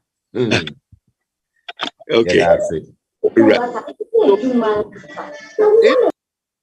If the condition is getting severe, please seek help. And if the person starts getting dark thoughts or thoughts of self-harm or deliberate self-harm or feeling hopeless and helpless and I'm not good for anybody, I can't cope, I wish I could disappear from this world, people start talking like that. Please, the depression is severe. Seek help for them, and the sooner the better. So mild, moderate, severe. Mild, as I say, you can talk to somebody and maybe the person will be able to counsel you, give simple advice, and things may be better. When it gets to moderate or severe, please, you need somebody to intervene on your behalf, because you are into a severe illness, moderately severe or severe, or illness that should not be left untreated. So we go on like that, and this is how we grade it. So there is treatment, and in depression we use antidepressants and we use psychological therapies, but we also use things like an occupational therapy, doing an assessment to help you to improve your activities of daily living or improve your skills in domestic chores and other things. We combine all these together. This is why in mental health teams, we have the psychiatrists, we have the trainee doctors, we have the registered mental health nurses, we have social workers, we have occupational therapists, we have psychologists, and then we have some people that the NHS has allowed us to employ who fall in between, but can make telephone calls to patients and help them access services, attend appointments, and we can check on the social well-being. Well, in this country, the advantage is accommodation is also important, because if you are living at home and the parents are putting a lot of pressure on you when you don't want to do, and you think their pressure is also pushing you to a point of depression and suicidal ideation and other things, we work with the family and try and get independent living accommodation for you, where you will get help. The help may be 24-hour support, or if it's not 24-hour, maybe the kind of support where you can have your own front door key, or if you require a care home, all these intermediary and extremes of accommodation are available. We work closely with social services to make sure that happens. And if you are admitted to hospital, we don't just, as you were saying, we don't just leave you to say you were depressed, you went to hospital, you are better, you are discharged, and therefore, what next? We want to make sure there are no barriers to discharge, like accommodation or how you are going to get your medication. If you've been put on depot or injections, how you are going to get this, who is going to be the care coordinator. The care coordinator is a clinician who is identified within the team to support you in the community. So all these facilities are available, and we don't just leave you. In fact, now the good practice in my own trust is even if you've been severely depressed and suicidal and we've taken you into hospital for treatment, when you are discharged, within 48 hours, somebody has to call from the ward to make sure you are all right. And then 7 days, within 7 days, what we call a 7-day follow-up, we have to make sure that we call you and somebody talks to you from the team. It could be a nurse, social worker, doctor, psychiatrist, and then arrange aftercare services or medical reviews to make sure you stay well. But this is an expensive service, I'm afraid. And most of the people in developing countries, I'm sorry, to say that's the reality. They can't afford it. They can't afford it. My advice is some people are developing private psychiatric services.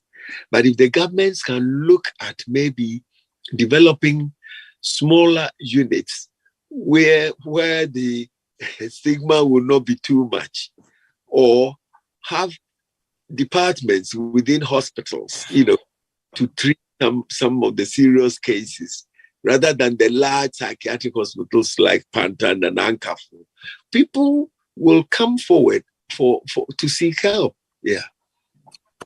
Thank you very much. Our time is far gone. Yes.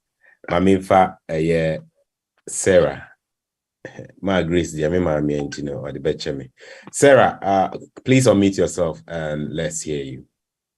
Hello, hi, my name is Sarah Bill. I work with the mental health. Thank you so much for the knowledge given to us. What I want to find out is, I've been working for the mental health for more than 12 years.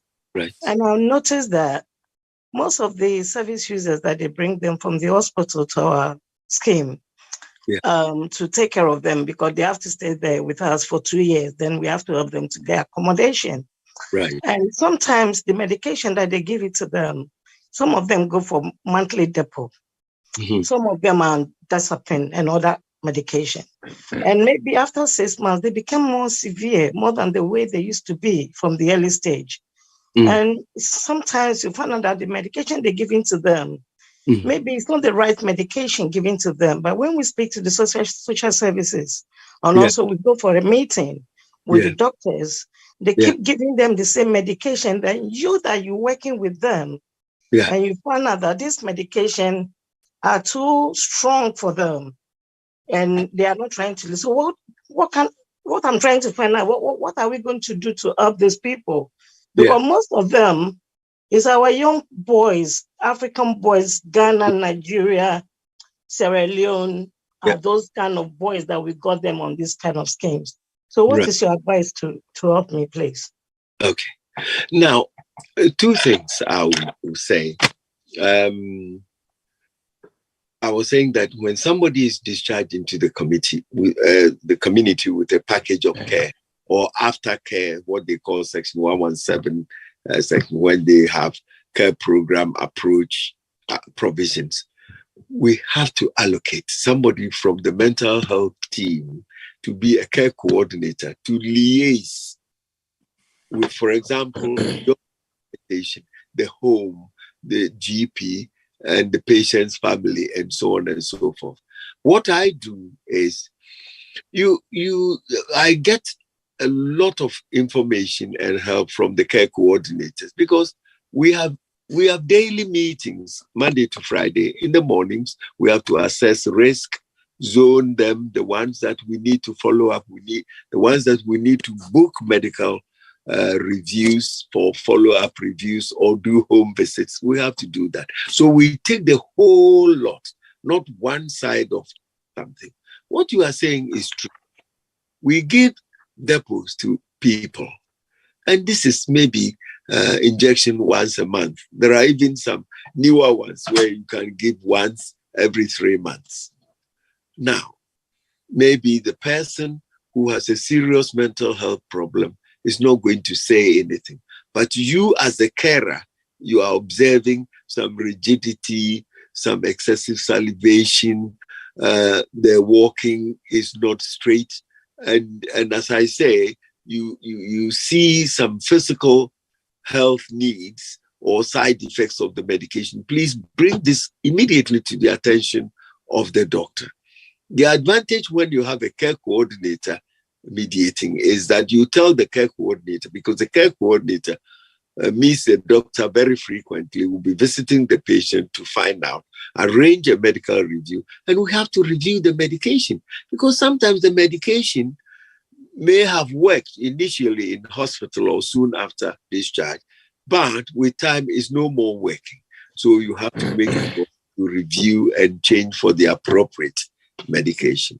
And then physical health checks and blood tests. We have to do that to make sure that there are not any other physical health conditions which are developing or rearing their heads Because if they are, we have to tackle them, make sure they go to the right physicians and even GPs for the appropriate medical input. Yeah. Thank you, Doctor. Ma Grace, briefly. Yeah. The question is, the support answers no, Doctor, I can't majority. Now, but I can't students are on time, mental breakdown. So many factors are at the kind of can be. Being so yet change of environment and change of lifestyle. When you're independence, and the Adriania would be a young offer university and as I'm making and no 8-year effect on these young people when they go to universities. I don't know, sir, Ekobasa universities need our facilities or no more. So you say or high car, crowd frano be fear is their responsibility. But one thing they say, so who as a parent, if you don't know and if you don't ask her, you're not going to get it. There's no way, say, Oba, Yari, and I be at this. Now, be request. Now, be cancer or no name refuge. No way. They have to, and they or Honey Scotland, the cry is the responsibility of the university to bring the child down to the parents. I didn't special ones them. And Yama when we now, but you my Mutino, ye misa, maybe a cranish a hawk, more said, no money. And a fay be saba as parents, no. Din pass one casa oba, a course a situation yimu. Na one, I will be son and some more casa no. A bassa won't me. Pe obia or bear war, and I will be a winning so what nim dear cacra or now one obano and casa. If we say mental illness, Nsanamika, a yari to say any other a woman, men won't me. The stress, Yahweh woman, any nientia, Obana Kobasanya, Diageno, so unya will young could be, and also Nipafu will be, and tin year sorry mo, which will be on with what be being dear beside, now no Banan Casa. Then as I arrange, I be Wagana, sending Yakin. Now, Esa and say, I know your tea a fear moon, a near bushing for Casaninti, and time nerdy. And pain be brain, what I really bad, near here nipa.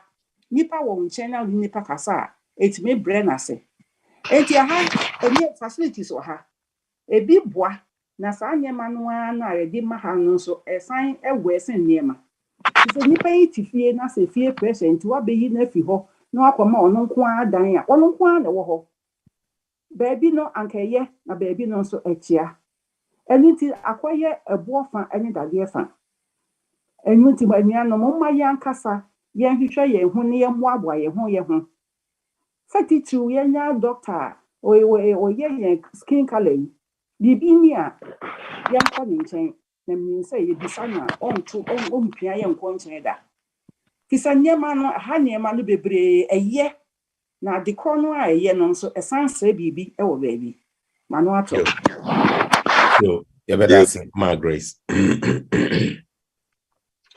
Doctor, we haven't touched a bit much on children, and I have one question here. Let's touch on this, then I'll go to Krista D, and we'll bring this session to a close. How this is coming from Martha, how does it it is talking about depression and anxiety. How does it manifest in children, particularly teenagers, and how do we educate parents on this about mental health in children? Right. You see that when we use the word children, they are still in a kind of a developmental stage, until they 18 in this kind, when they become adults and they can use adult services. Among children, we also have child and adolescent mental health services, which is a big luxury that you are not going to find in most of the developing world, because what I'm saying is they are treated mainly by pediatricians, although the pediatricians are also very sharp. And when they see that this is something beyond them and needs specialist input, they will refer. With children, they are very sensitive, believe it or not, to traumas. And some of the traumas that children have to go through, these have nothing to do with them. Supposing they live in a family where the family relationship is breaking apart, or one of the parents is an alcoholic, or one of the parents is away most of the time and comes home and out of guilt wants everything done by the children, or they have to supervise even homework that they don't have the clue about the subject. You see, they screaming and shouting at a child scares them, and all these things. So there are traumas which may be psychological, physical, emotional, and these can affect children a lot. Then what happens is children have a strange way of expressing their emotions. You find that the child wants love from an adult, a mother, a father, or an older sibling, or an uncle, or an aunt, or a grandmother. If the child is pushed away by any means, no matter how, even if the parent or the sibling or the relative didn't mean that, children takes things very sensitively. So children require a lot of love, attention, make sure that they don't fall behind others who are wearing nice shoes or clothes and so on and so forth. Because it's not, you don't need a lot of money to buy clothes for children. There are some areas where you can go and you can get cheap clothes, to help so that the child can match the other children. Now, because children are so sensitive to trauma, it then manifests itself in various ways. You can see the child who used to be very active, chatty, all of a sudden withdrawing into their shell. You give them food, they don't want to eat it. You try to encourage them to have a bath, they go and hide in the bathroom for a long time. They don't want to have a bath. They know they have to go to school, and and then we see when this happens, unfortunately, the reaction from the parents is scream, shout, push them, so and so and so, which makes the situation worse. And children with depression is also a very serious thing that you have to deal with, because the child may curl up, you see, and it's not forthcoming as the child used to be. Teachers are the first to notice. Friends will notice, but when it comes to, say, PE time, they're all playing.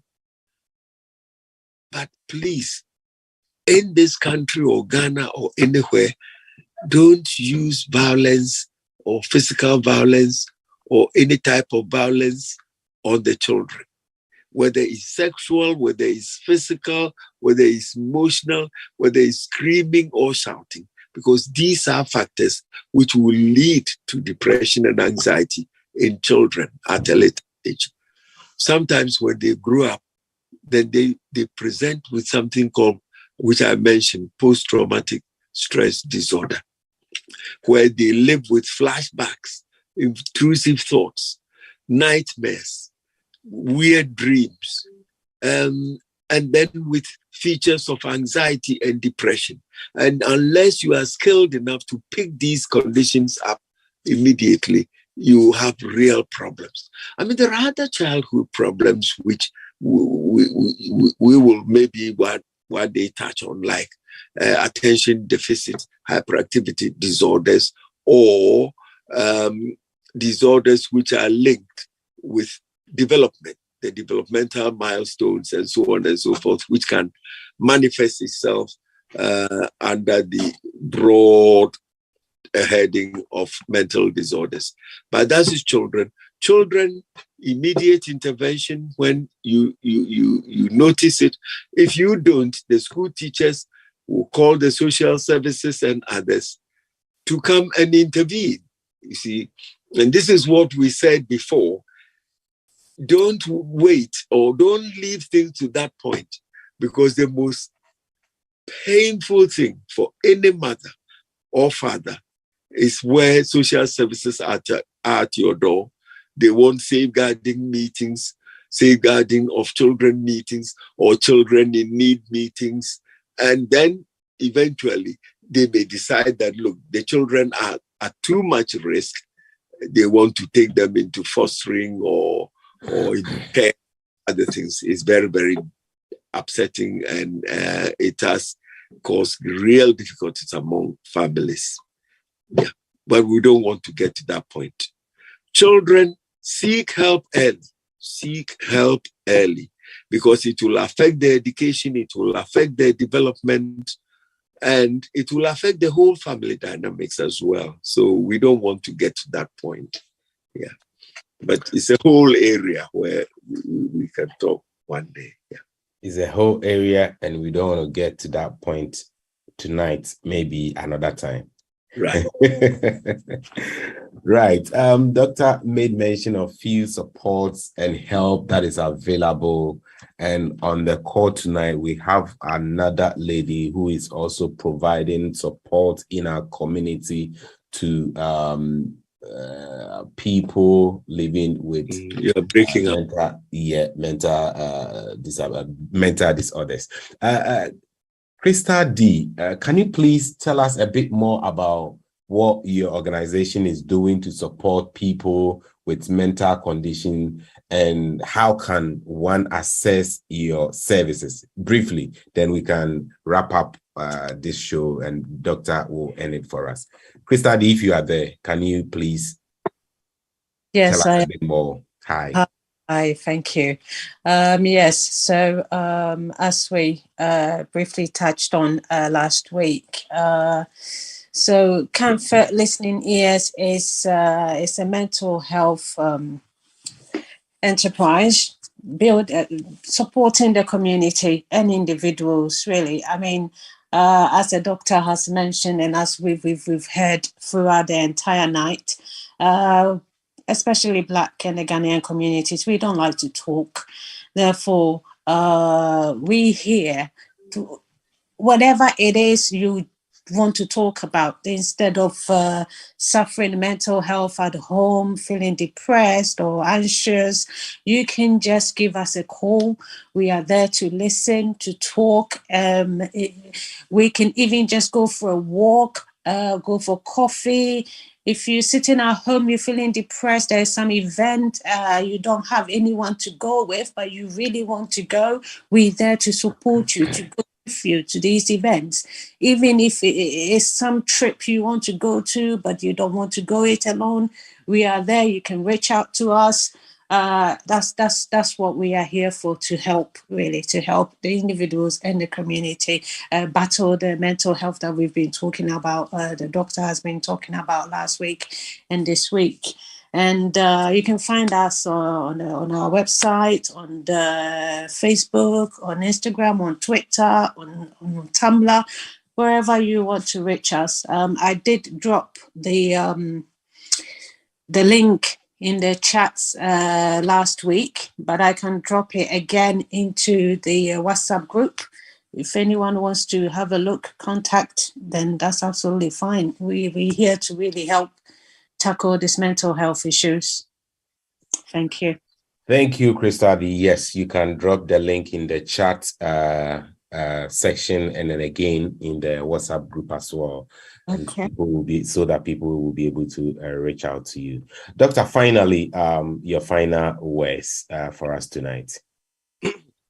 Thank you. what I'm going to say to end this talk and the nice interactions we've had is that depression and anxiety are as common as I say, the common physical health conditions that we present to doctors and A&E. The problem which we have to be careful of is that if depression is not treated and it gets worse in severity, in magnitude, we can reach a point where even psychotic symptoms can set in. And at that stage, people become quite suicidal,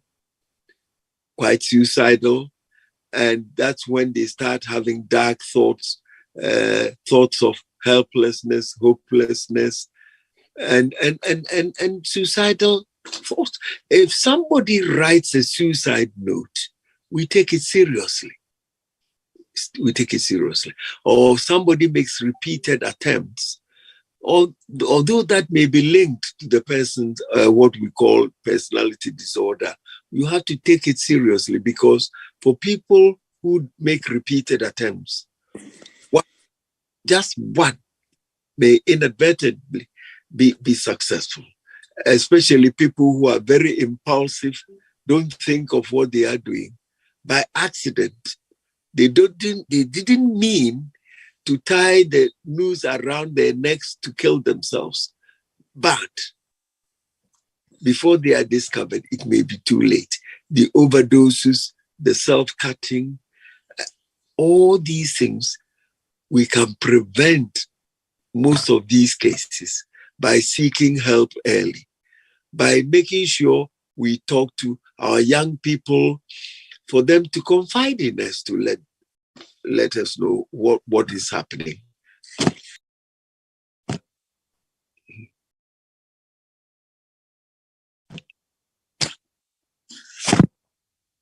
So what finally I'll seek help, and seek help early, because there is help out there. Seek help and seek help early, because there is help out there.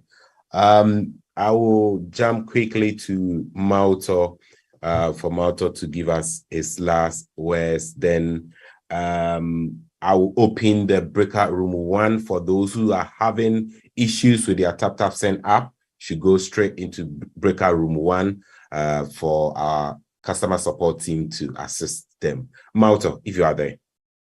Doc, well, yeah, thank you very much. Very big thank you for 2 weeks in a row, taking us through such important, wonderful things that we need to learn. And yeah, I'll keep reminding my team, my friends, my everybody, say seek help and seek help early. So Dr. Edasepah, and Doctor, I think your gift is coming in the way. So then I'll come here myself, we'll talk about it, and we'll make sure that we'll give you some reward for all the money you've been sending through TapTapSend. Because I've checked your account. Every service you're moving all your money to Ghana. We appreciate it, so we would definitely make sure that we reward your loyalty. And to all our lovely customers, I'm grateful that you're able to participate in this. And those of you who can help each other, please help. Talking to somebody is always good, and starting that conversation with somebody who knows what they're talking about is also always good. So please follow up the links and seek help, that could help you too. And anyway, thank you very much. I'll be here. If you have any questions, we can take it after here, and then we'll carry on. All right. If you are on this call and you want to join our WhatsApp group, so that anytime we have a program, we can send you notification for you to join the group. I've sent a WhatsApp link into the chat room.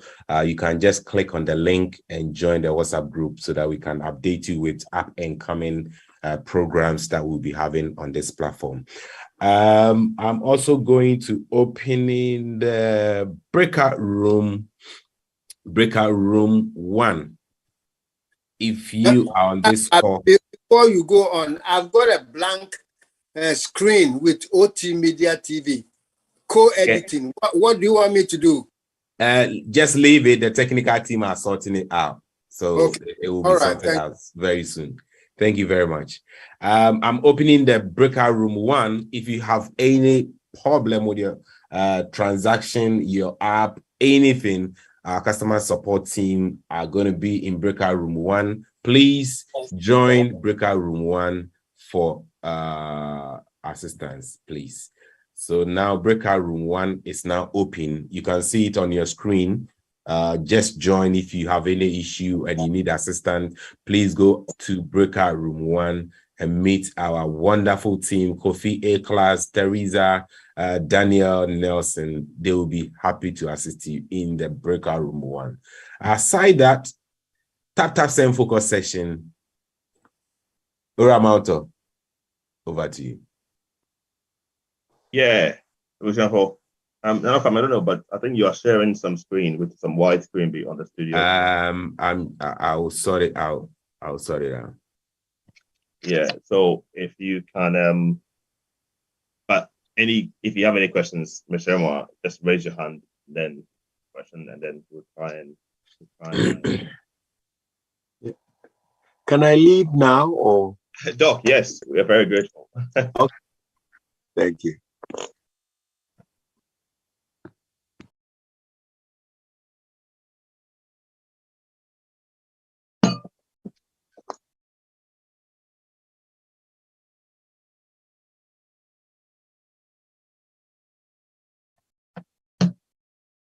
Okay, I can't see whose hand is up. So if you're this is the screen sharing. So if your hand is up, please unmute yourself and ask the question.